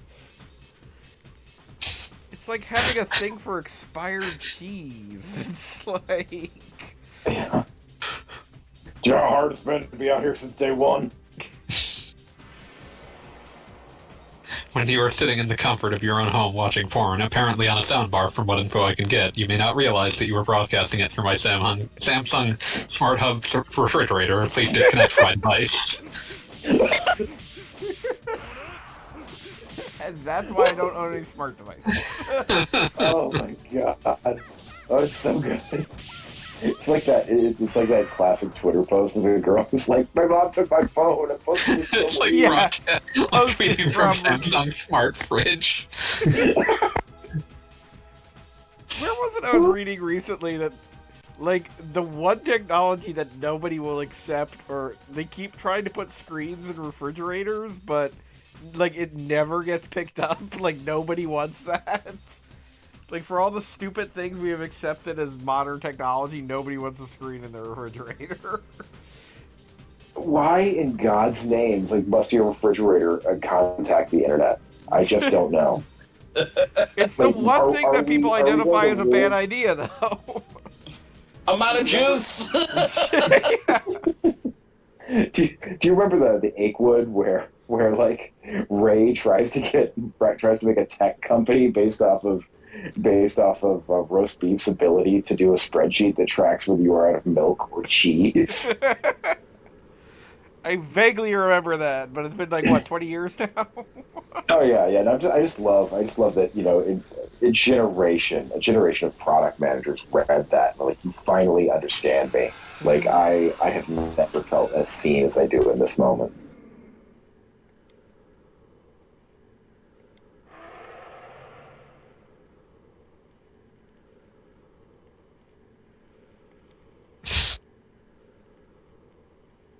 Hello, my name is Robert, and I've been living in this neighborhood since 1990. I once knew a Robert. He sucked, and I'm sure you do too. I take personal offense at that. Oh god. Maybe. Hey, Well, you're not a Robert. You're a Bob. Yeah, Bob. I am a Bob. I kept calling you Robert when you were here because I Gogler. just sort of have it's Caloscope's fault. He's instilled in my brain that real names are for real time and handles are for internet time. But you weren't calling me Robert, you were calling me Robin. Which is Oh yeah, I was. That's which worse. is in no way my name. He just gave Gogglebob a new name. That's her name on my fucking phone. How'd that happen? Musically enough, my mother wanted to name me Robin, but you will note that I am not actually named Robin. So Like, how- that was a fight lost, or at least You thought should lost. have. You so should why have the fuck is it Robin on my phone? I don't know. You should have gone for the Make double any whammy fucking and sense. referred to him as Goggle Robin. There, One. you are now Bobathy. Bobathan. Yeah, you've been Bobathan. downgraded. No, Bobafer. I haven't shown up a lot because I don't have Bobson, anything to really talk about in Legend of Oh god, Legaia. Bobson, Doug. Nobody has anything to talk about. None of us do. Actually, okay, how many of us besides Gogglebob have actually beaten this game? Or played I this don't game? think I've definitely played a I've significant never played portion of it. I don't I- remember This if I beat is like because usually if I show up, I like to commentate. I'm like, oh, Gungrave, what's this guy's whole deal? But it's like, okay, I don't care about JRPGs. I mean, I care about them, but this one just seems like so unremarkable. Thank you They're for psychic saying what we babies were the all same. thinking. Yeah, well, come on. There were psychic babies. We went back in time into another dimension. Like there's mist. I bet it was really fun. Bet it was really fun. Yeah, what I was gonna say again Describing is things that happened in a turn-based RPG is only one level below describing shit that happened in your D&D campaign. Yeah, I said it. I have a new job Yeah. finally Oh, starting on congrats. Monday. Thank you. Congrats. It's another defense contractor on paper because that's all the work you can get as a It's my cop sci favorite story about person in Orlando. describing But at least I'm what getting happened paid in your more and I get to use D&D VR campaign. headsets. Saying that he was cornered on the train by someone who saw he had like a Dungeons and Dragons book in his bag or whatever, Oh, God. and and let off with like, I play Dungeons and Dragons too. You know, I'm a dungeon master. My dwarves kick ass. It's still my respect. All the things his dwarves can do, and like the guy sitting there, they're like, wow, his dwarves can like fly and they breathe fire. Like, wow, his dwarves kick ass. These are pretty tough dwarves. What started this story? What game recognized game? It was the D&D campaign thing. Oh, okay. Is this literally a situation of game recognizing games since there was the book involved? Yeah. Hard to That new D&D movie was pretty good. Another time a good friend of mine was at like a work picnic, and one of his coworkers like opened up his own bag and pulled out like a White Wolf role playing game book. My friend yells at him, "No, God damn it, be an adult today!" White Wolf, man. That's the one where like Vampire the Masquerade. Like werewolves and vampires and sex. Everything your goth friends loved. That's the one that What We Do in the Shadows is based on, apparently. I could wait, no, not in this game.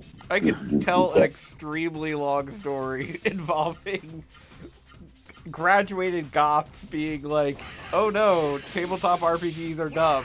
Here's Vampire the Masquerade. Okay, we want to play this every night now. Yeah, we do this now. This is all we do now, actually. The phrase graduated goth fills me with I don't even have time to go to the club and dance like I've lost my contact.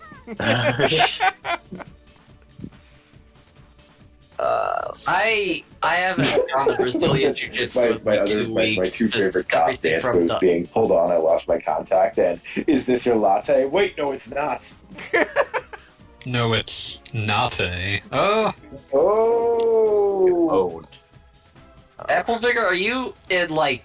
Where are you ranked? Your mic sounds very different. Speaking of dancing, I love that there's a WWE guy whose gimmick is that he's just a really insufferable ska guy, and that's been his gimmick for literally 15 years now. How dare you talk about Fatboy like that? Harsh. Apple, are you still on the road, or are you back? Are you back? Still on the road. Okay, that explains it. Yep. Apple Vigor, you're currently in DC right now, right? No, he's up in Delaware now. God, he's in the land of enchantment. That's so much worse. I had a hotel. My hotel didn't have parking, so I had to find parking elsewhere. Walked to my hotel, found out my hotel didn't have a room for me. Delaware has not been kind. I also just realized I left my blazer at home, so now I have to figure out what the fuck I'm gonna do tomorrow for my meetings. Just wear a giant potato sack. That's what I'll do. I'm gonna get potatoed. I'm gonna break into somebody's car and just start popping pain pills. Okay, that's a little concerning, but I mean, I respect the hustle. No, I don't think I'm gonna do that actually. You could. No one could stop you. That's true. I don't have TikTok though, and I don't know how to do that thing where you point to words. Yes. That's the future. That's the future. Fuck. I don't know how to do that thing where you point to words. It's been fucking decades, and I'm still fucking garbage at Tony Hawk. I've never been good at that game, but I enjoy it. Yeah, it's just I'm gonna suck up this fucking competition so bad. I feel like that and the original Grand Theft Auto 3 and Tony Hawk are two games where I feel like I played hours of it without making any progress in any conceivable way. Like, I am in no way better at either of those games or completed proper missions or whatever, but I played them for hours and hours. So I'm there with you. Played hundreds, perhaps thousands of hours of Grand Theft Auto, and I am still just vomitous at Grand Theft Auto. I got to the one of the last couple missions of GTA 3 and could not complete it for love nor money. And I believe the mission I got to, it's called Espresso to Go. It's burned in my memory. It's this is impossible. Because it requires you to drive all across the city in 5 minutes and blow up these fucking espresso stands that are drug fronts, and the problem is that you get to the point in the map that you basically can't go anymore because because you killed the Mafia Don earlier in the game, and so like everyone on that part of the map wants you dead, and so trying to get out of your car lineup, pull out a rocket launcher, and blow up an espresso stand is impossible. Oh, I remember that. And that's where my GTA 3 playthrough ended. In college, you would have a thing where you could play your turn on GTA 3 lasted until you died, right? Oh Lord! And so I remember the time it was like my turn came around and I got in and I, hopped in the car and I just drove off, and 5 seconds later I just fucking launched into the ocean. Oh no! And all of my college friends, this was sophomore year, like this is the year that all of my friends were just the most absurd video game autists, and so the next guy's turn literally lasted like 4.5 hours. We would do the shit where it just turned into a competition of who can rack up the worst wanted level and survive the longest while doing so. Nice. Oh yeah, absolutely. Like summon a tank, summon a rocket launcher, and then just go to town. See where God takes you. No, having the rocket launcher and fighting the police is just one of the finest gaming experiences ever created. They just keep showing up, and you just keep shooting them with rockets. That was the way to make score attacks palatable for a new generation. Oh man.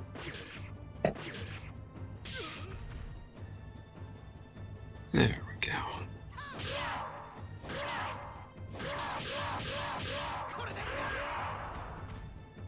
Do you think it's strange that there's a way? How you looking? Good news. I do not have COVID. Hooray! Yeah, I did one of those rapid tests. Good idea. As somebody who has seen you within the last week, I'm very happy to hear this. As you should. As you should be. I mean, I feel good. I mean, for even you. if even if you hadn't seen him in the past week, it was one of those things where it's like, I am glad that Beat does not, in fact, have COVID. Yeah. Yes. I am glad. I'm just saying it's for multiple reasons in this case. But, like, so is it just, like, a strong cold then, I guess? Yeah, pretty Presumably. much. It feels exactly like every other absolute motherfucker bastard of a cold I've ever had. So, Do you think it's strange that there's a way? You are absolutely listening to fucking Hello Rockview right now. Why shouldn't I? No, I'm saying I called it. Beat. What are you listening to? It's Hello Rockview, the Less Than Jake album. One of the better ones, I would say. Yeah, kind of their like the archetypal classic Less Than Jake album. Yep. I do have to relay the story that Beat and various others and ourselves went to karaoke, and the karaoke guy is like, I've got 300,000 songs. Just pick one. Just say a name and we'll be good. And Beat picks 2 songs, and the guy's like, I don't have either of those. They weren't like fucking deep cuts or anything.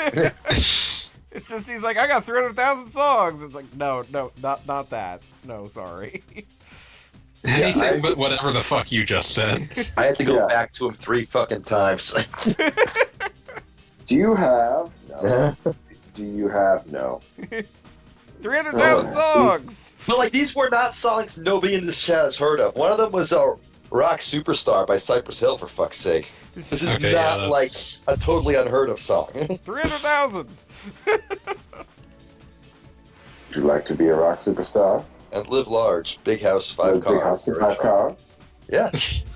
Top of the world, but don't trust nobody. I mean, the thought has occurred to me. And you gotta look over your shoulder constantly. Yes. I hate to see it. Yeah, you hate to see it. bet if I put money in there, I would have been available. God. This is unrelated other than it's something else I've been playing on the deck, but I was doing Def Jam Fight for New York, and I think one of the most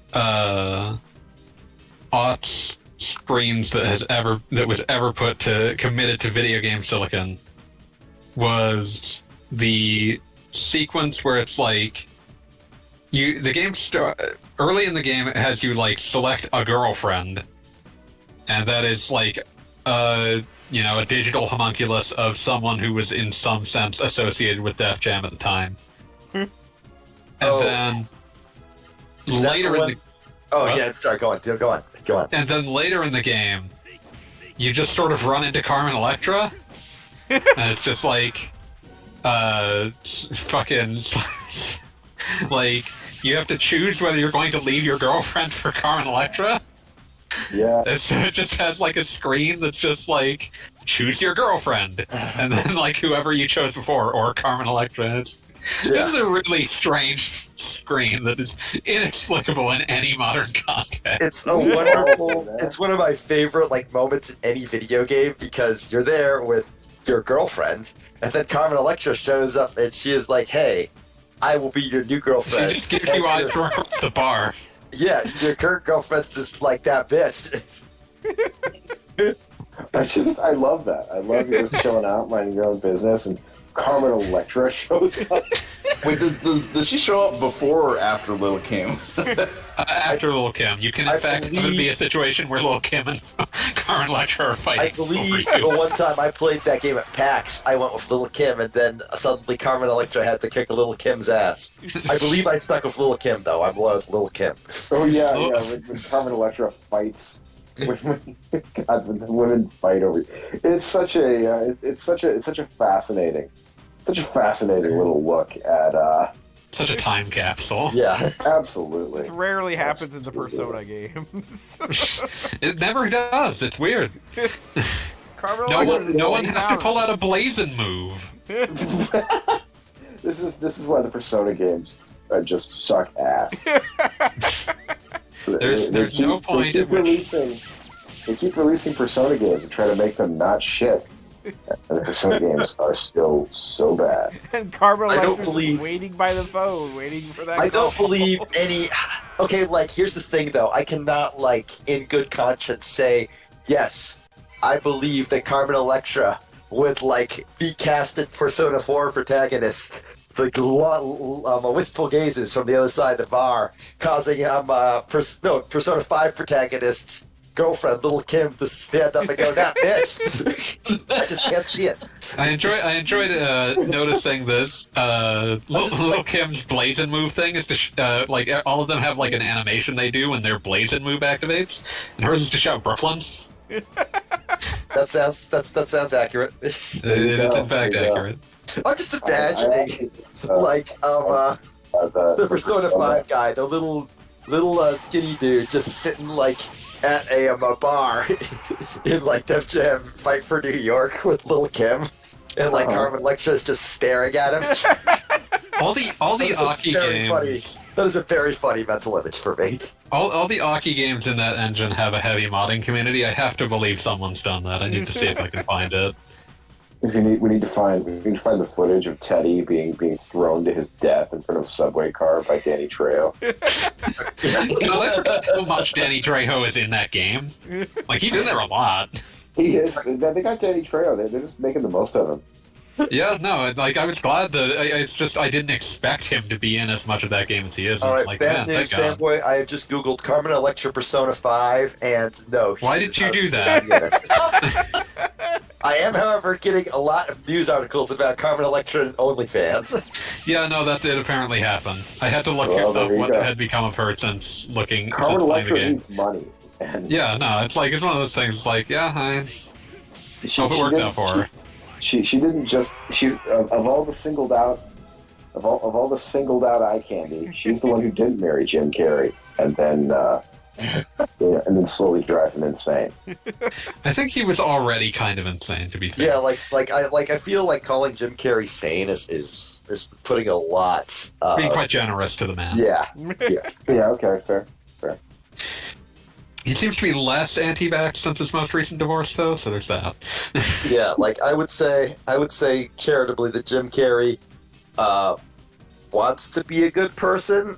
Maybe he's doing Has not okay. discovered the mechanics in all ways. He doesn't have it quite figured out, but like there is at least a desire there.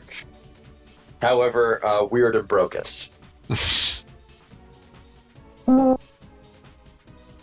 Just have to do whatever the Also, opposite of what I Robotnik would do. get never watching anything he was in ever again because of fucking what was it? Oh yeah, Ace Ventura. Like just I could see just writing the old man off and being like, you know what? No, I get it.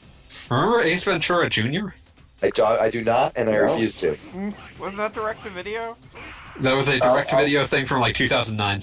Damn. I'll chill out. I'll chill out and watch that when I watch Son of the Mask. I'm just gonna really. Straight. That's And really wasn't there a Dumb and Dumber prequel too? There was a Dumb and Dumber prequel and a Dumb and Dumber sequel. Yes. Does the sequel involve them having kids? And I hope not. Jesus God, I hope not. Because it seems like Jim Carrey breeds is the basis of a couple movies. Yeah, I don't like the idea of anyone from Dumb and Dumber having children. Don't like it. I will once again reiterate: Disney's The Descendants confirms that Dopey fucks.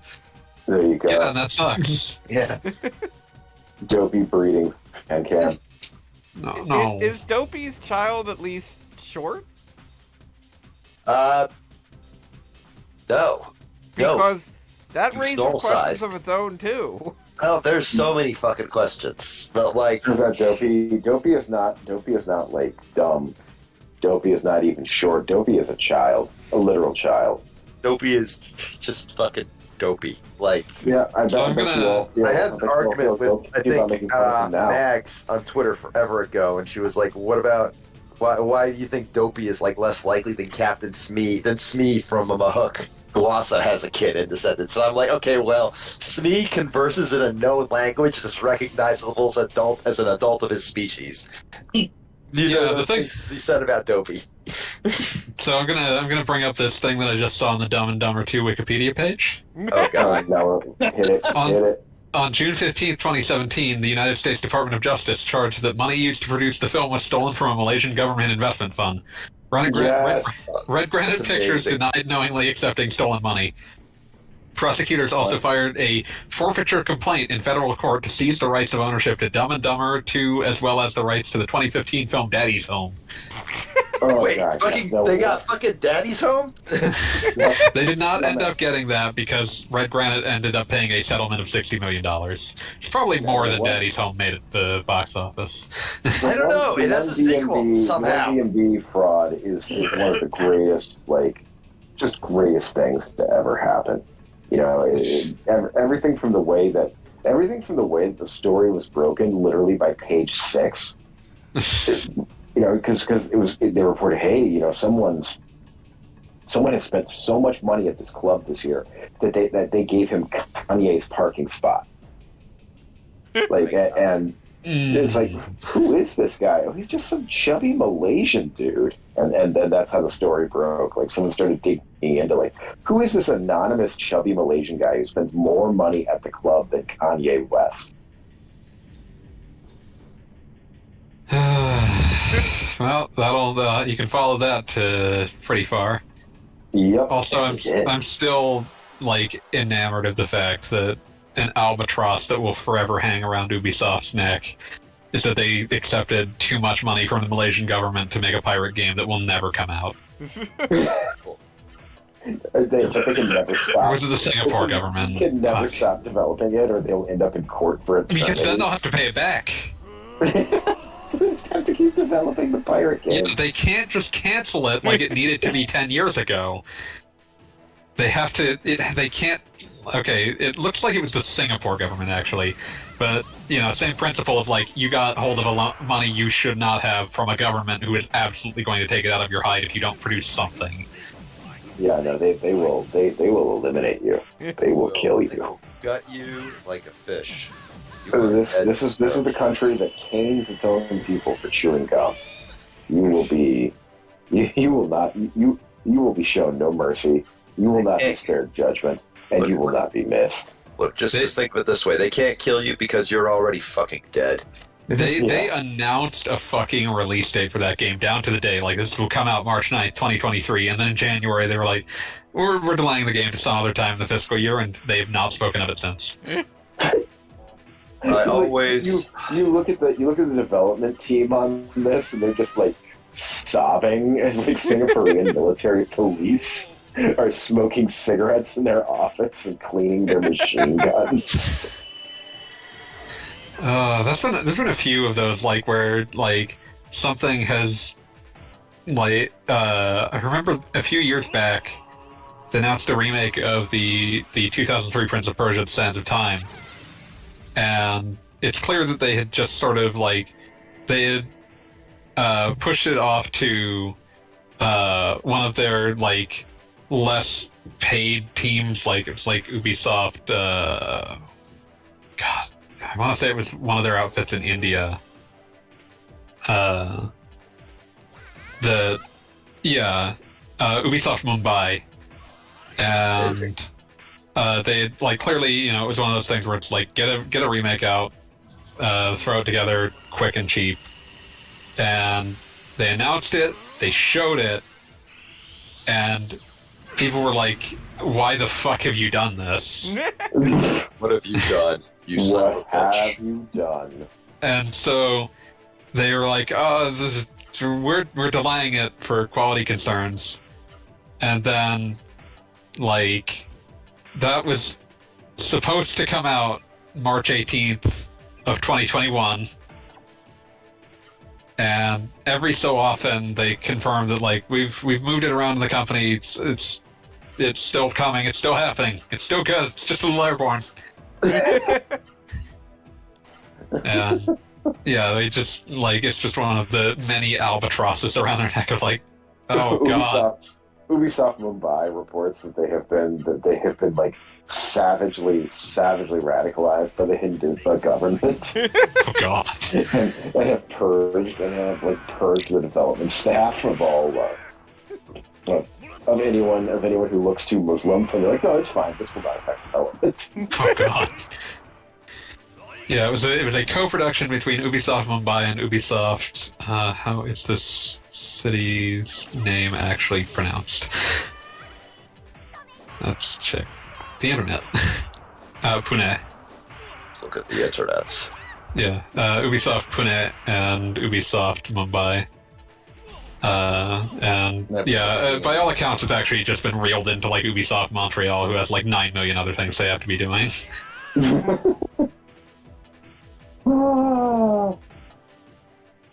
Ubisoft has, like, 36 studios around the world, but only one that they actually trust to lead the kind of AAA project that they want to be making.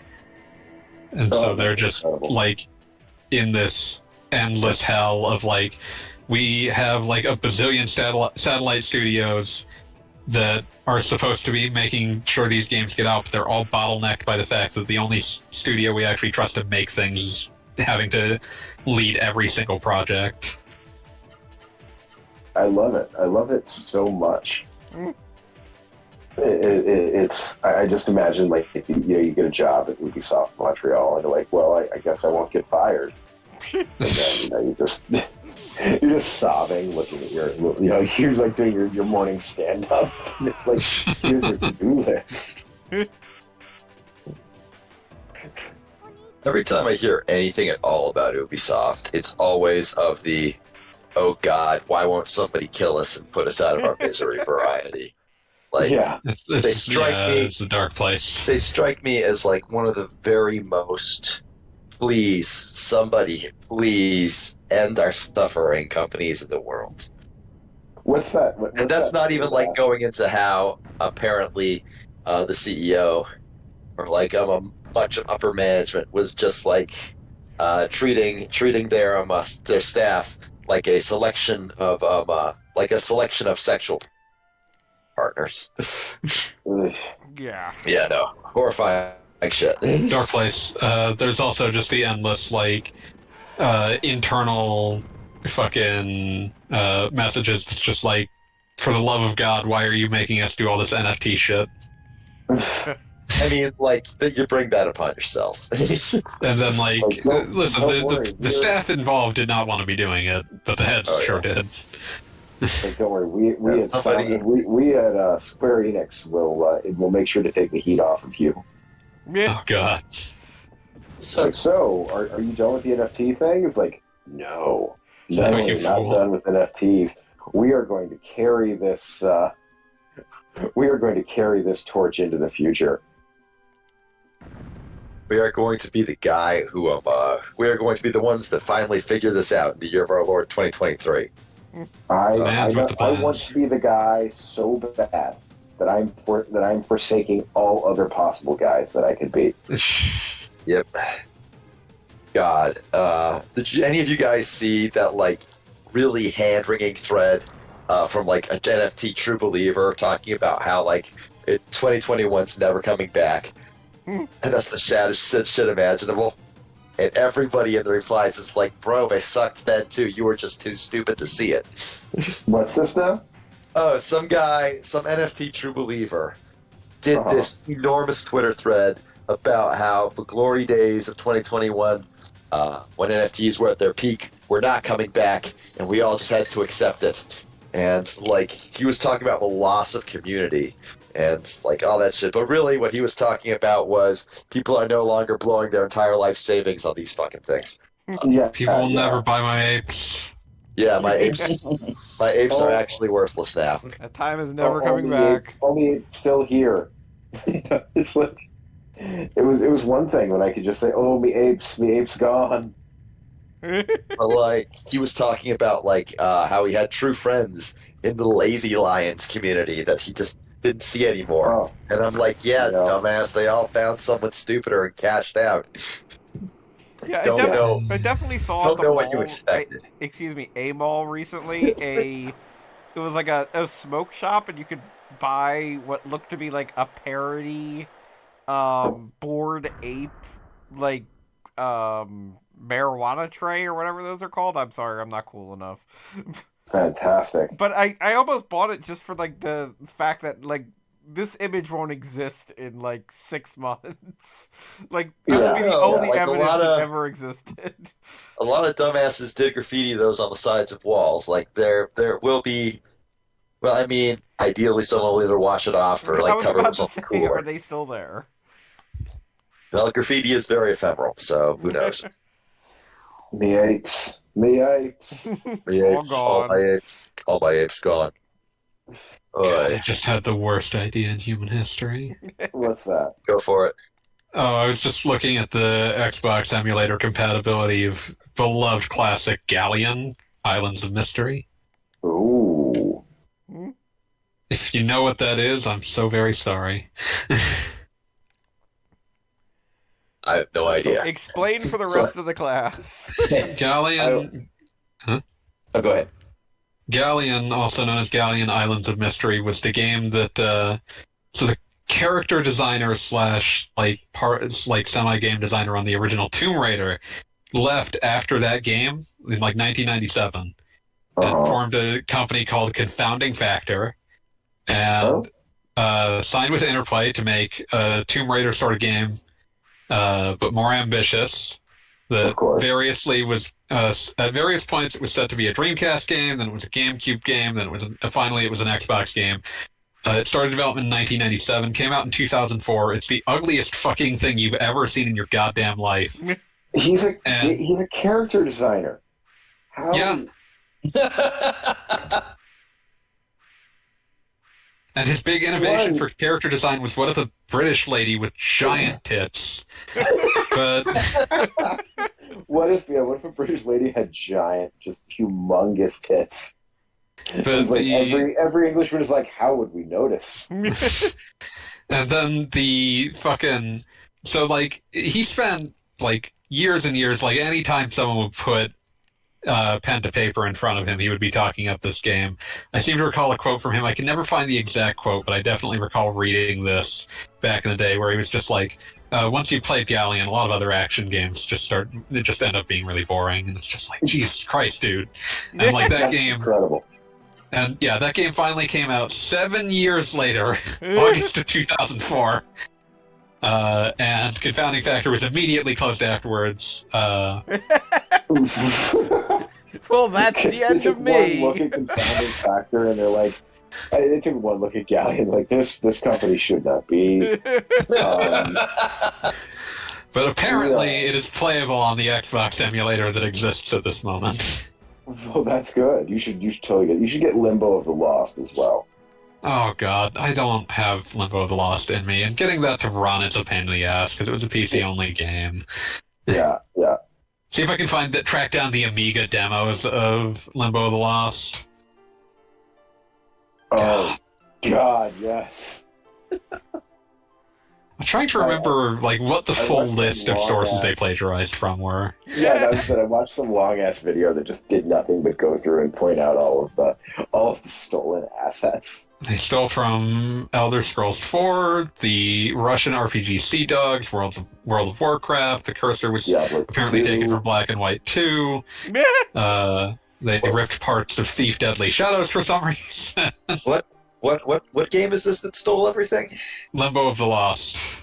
Never heard of it. Appropriately I figure there's named, probably a given. reason. It is Yeah. one of the. It is just one of.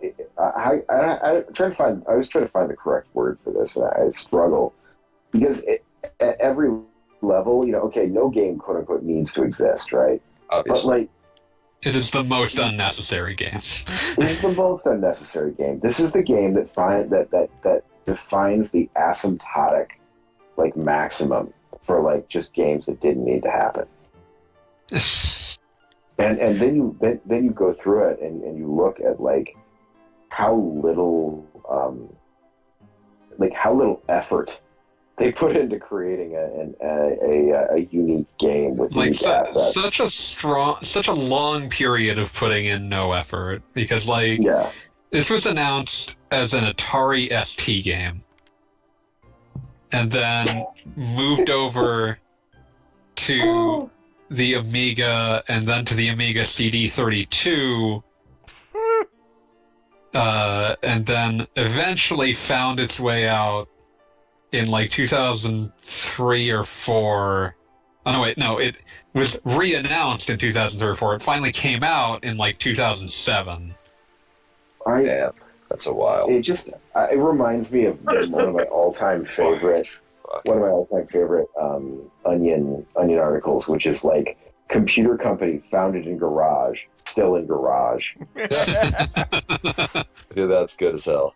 It's so good, and you just look at this as like Steve Bovis and Tim Croucher came up with an idea for a text adventure game in the early '90s. It was like it is the early '90s. Like, you know what we need to do? We need to make a text adventure game because we apparently, alone in the universe, do not realize have not realized it is no longer 1977. Like, what America is crying out for is a better Zork. And then, like, 1995, like, man, this whole, like, mouse control thing, we should look into that. Consider it, possibly. Much to consider. Much to consider, much to contemplate. I love how the wiki puts it. It's like, in 2003, after learning PC and 3D development tools, it's like, well, guys, I think the Amiga just isn't going to work out. I guess like this one. The dream is over. The dream is dead. It's not happening. The dream is dead. We were going to port this to Commodore, but it's just not happening. Guys, I'm going to vanish for a bit because I feel like awful. So probably You have a good shower. shower, feel better, man. all that stuff. Have a good night, all. Peace. Oh god, no, but yeah, Limbo of the Lost. I love that game. I would never play it, but I just love. You love that it happened. Yeah, that's it.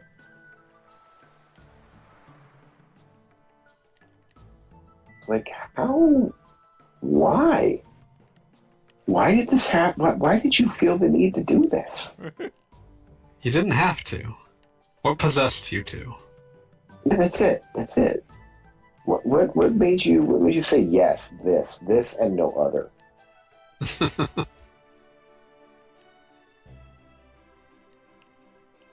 Oh man. I wonder who's currently animating Interplay's corpse. I think that's just finally bought all their IPs. Yeah, but I think someone's still technically, like, the business has not fully been allowed to go defunct. And what are they making? I can't imagine that they're making anything. It's just that likely, I think that on paper they still technically exist. Possibly as a vessel for lawsuits. They're like a living for lawsuits. Oh my god. totem. Listen, if the company goes defunct, they might go after people who technically owned it at some point. We can't have that. You gotta have that. You gotta have that out there just taking the hits. Wow, this was traded on the pink sheets. I had no idea.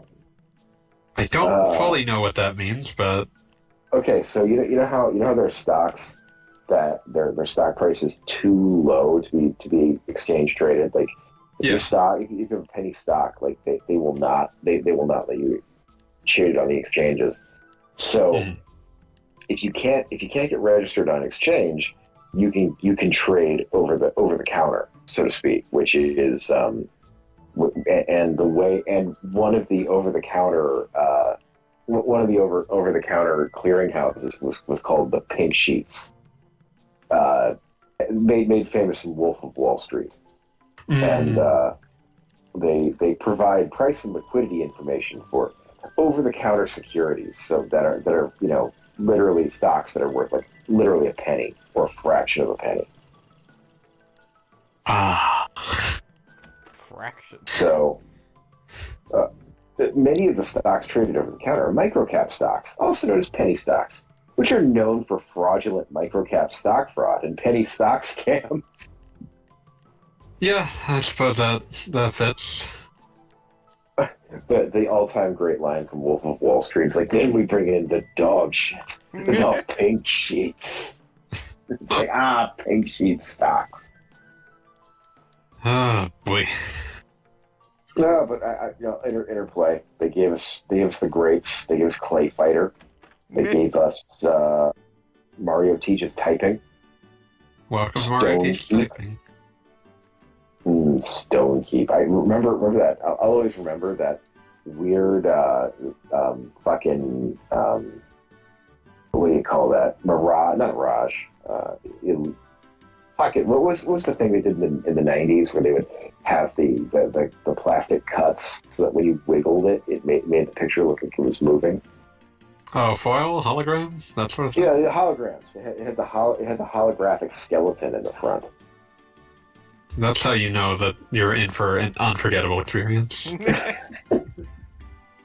Oh yeah, Stone Keep. Stone Keep comes out in '95, and the Limbo of the Lost guys take one look at it. It's like, I don't think a text parser is going to cut it anymore, buddy. They've raised the bar finally. Yeah. Then Planescape Torment comes out. They're like, we're gonna have to learn to develop the PC.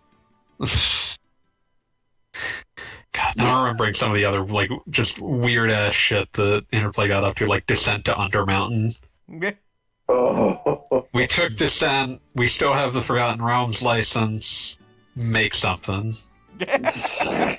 How did this take 3 years? Oh my god, yes, they had Descent. God, Descent was such a cool game that was so painful to play. I feel like we could winnow out the most like the nerds most fit to be astronauts by making them play Descent in VR.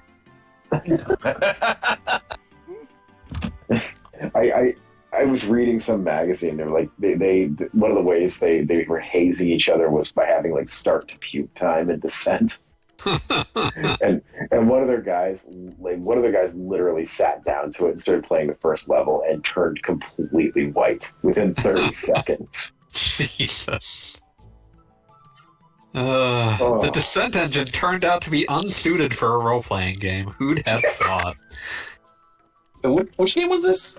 Descent to Undermountain.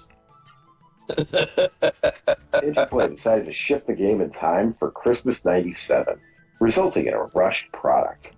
Can't believe this happened. Airplane, no less? Wow. It's been called the worst Dungeons & Dragons video game ever. Which is a really dark company to be in. There's some real shit there. There is some, dude, just the Hillsfar, for Christ's sake. Hillsfar was published. Oh, lordy. I recall Hillsfar as the game so bad, it made me and my stepdad so angry. We had like a shouting argument over it. Jesus. Also, I forgot that this had happened, but one of the things that the Magic 8 Ball in Fallout 2 can tell you is, yes, we know Descent to Undermountain was crap. The Neverwinter MMO. Delicious. Did that actually come out? I think that came out, unlike the Fallout 2013, MMO. baby. Only a decade after the category got killed. Oh shit! Sword Coast Legends. Yeah, that was one of those like just dungeon crawlers they made a while ago. It is action role-playing video game featuring typical races and classes of the Forgotten Realm setting. That's problematic. Damn, typical races. You know, the normal ones. I'm afraid your Neverwinter Nights are in racial chat rooms showing feet. How do you feel about that? I'm gonna get in some Neverwinter fights over this. Oh my god. The music was performed by the City of Prague Philharmonic Orchestra. Stacking that cheddar. Tales from Candlekeep, Tomb of Annihilation, published in 2017. This game does not have a Wikipedia article. Oof.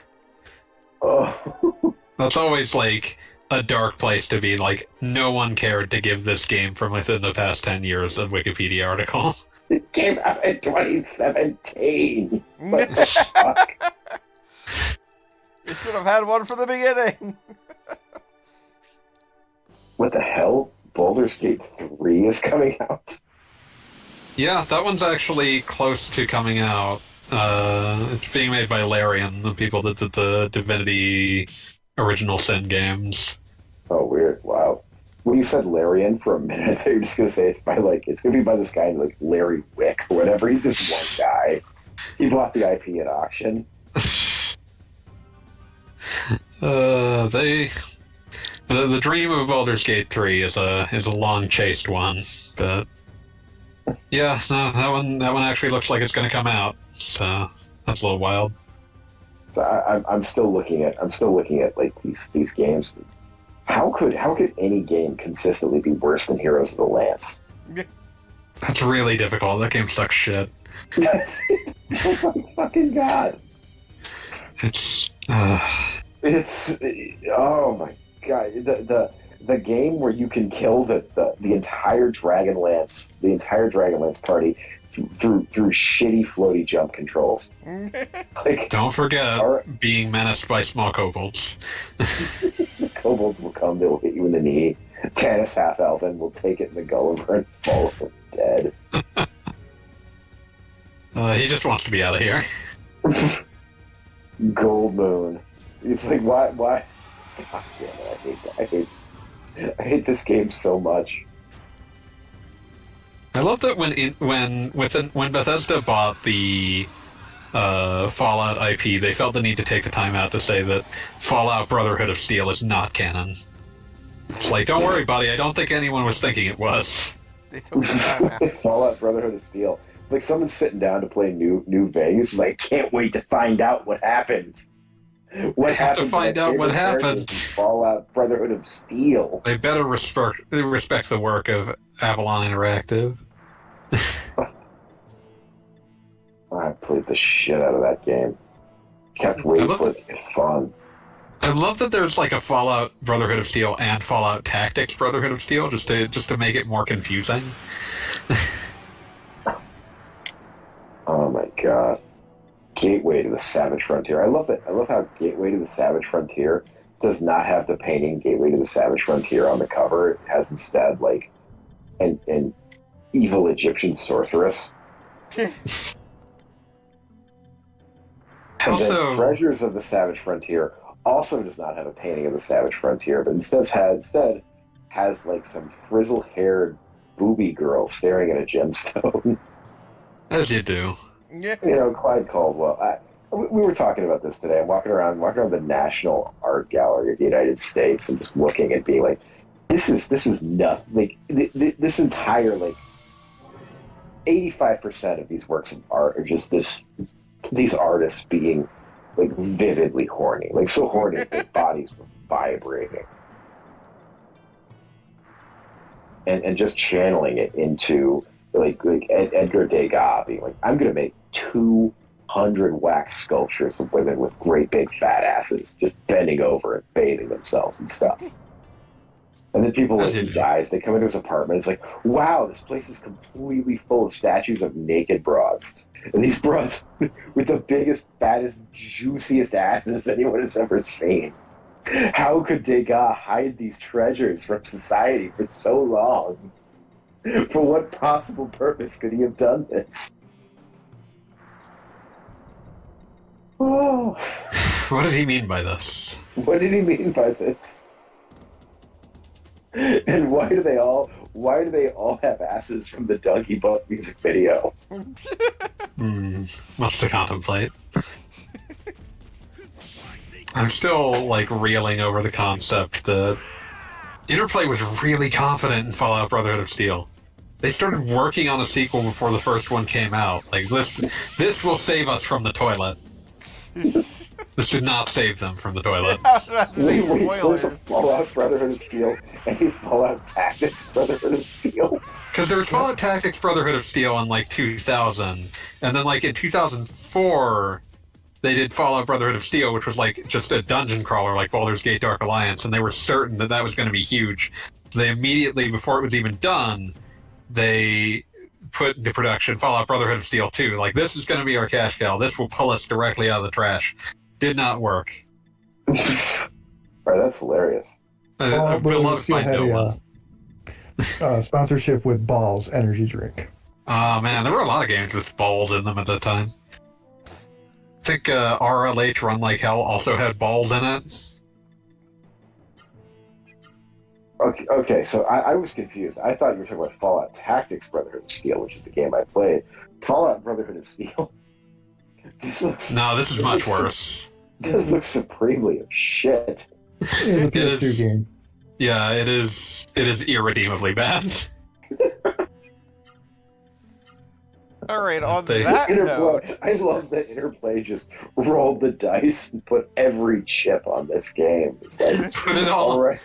This isn't even put it all on black. Just put it all on green. Yeah, we're putting it all on green. It's going to be beautiful. We're gonna ride historic on the Fury Road. The game comes out again. It is a wet fart, and Interplay is no more. And that is that. Sorry, Clay Fighter. But also, good riddance, Clay Fighter. You were weirdly racist. Yeah, there's nothing redeemable about 63 1/3. So whatever happened to Mindscape? It says here that they were, quote, dissolved. The last thing I remember of theirs was Lego Island 2 or whatever. Well, this is that was them, right? They were originally Strategic Simulations Inc. got eaten by Mindscape, and then Mindscape just went away, man. SSI, they produced Menzo Baranzan. Apparently, at some point they were eaten by the Learning Company. Ooh. I'd love to learn. What a convenience. All right. I am calling it a night because if anybody was actually paying attention, our hometown just got eaten. Good. Yep. That's what you expect in a video game. As is wont to happen. Exactly. And next If week my should be the hometown is end not because being there's eaten in a video game, that video it. game is weak sauce. hometown is a giant spiky monster now. So next week Yeah, that we'll sounds deal with like that. endgame That'll be shit. the end of the game. Here we go. Get hype, and then figure out what we're doing next. Oh, I think we know what we're doing next. We just have to be reminded. Oh, so remind everyone. Remind the world, because I don't remember. I will. But for now, everybody have a good night. Good night. Dark Sun Peace. Online, Crimson Sands. Now.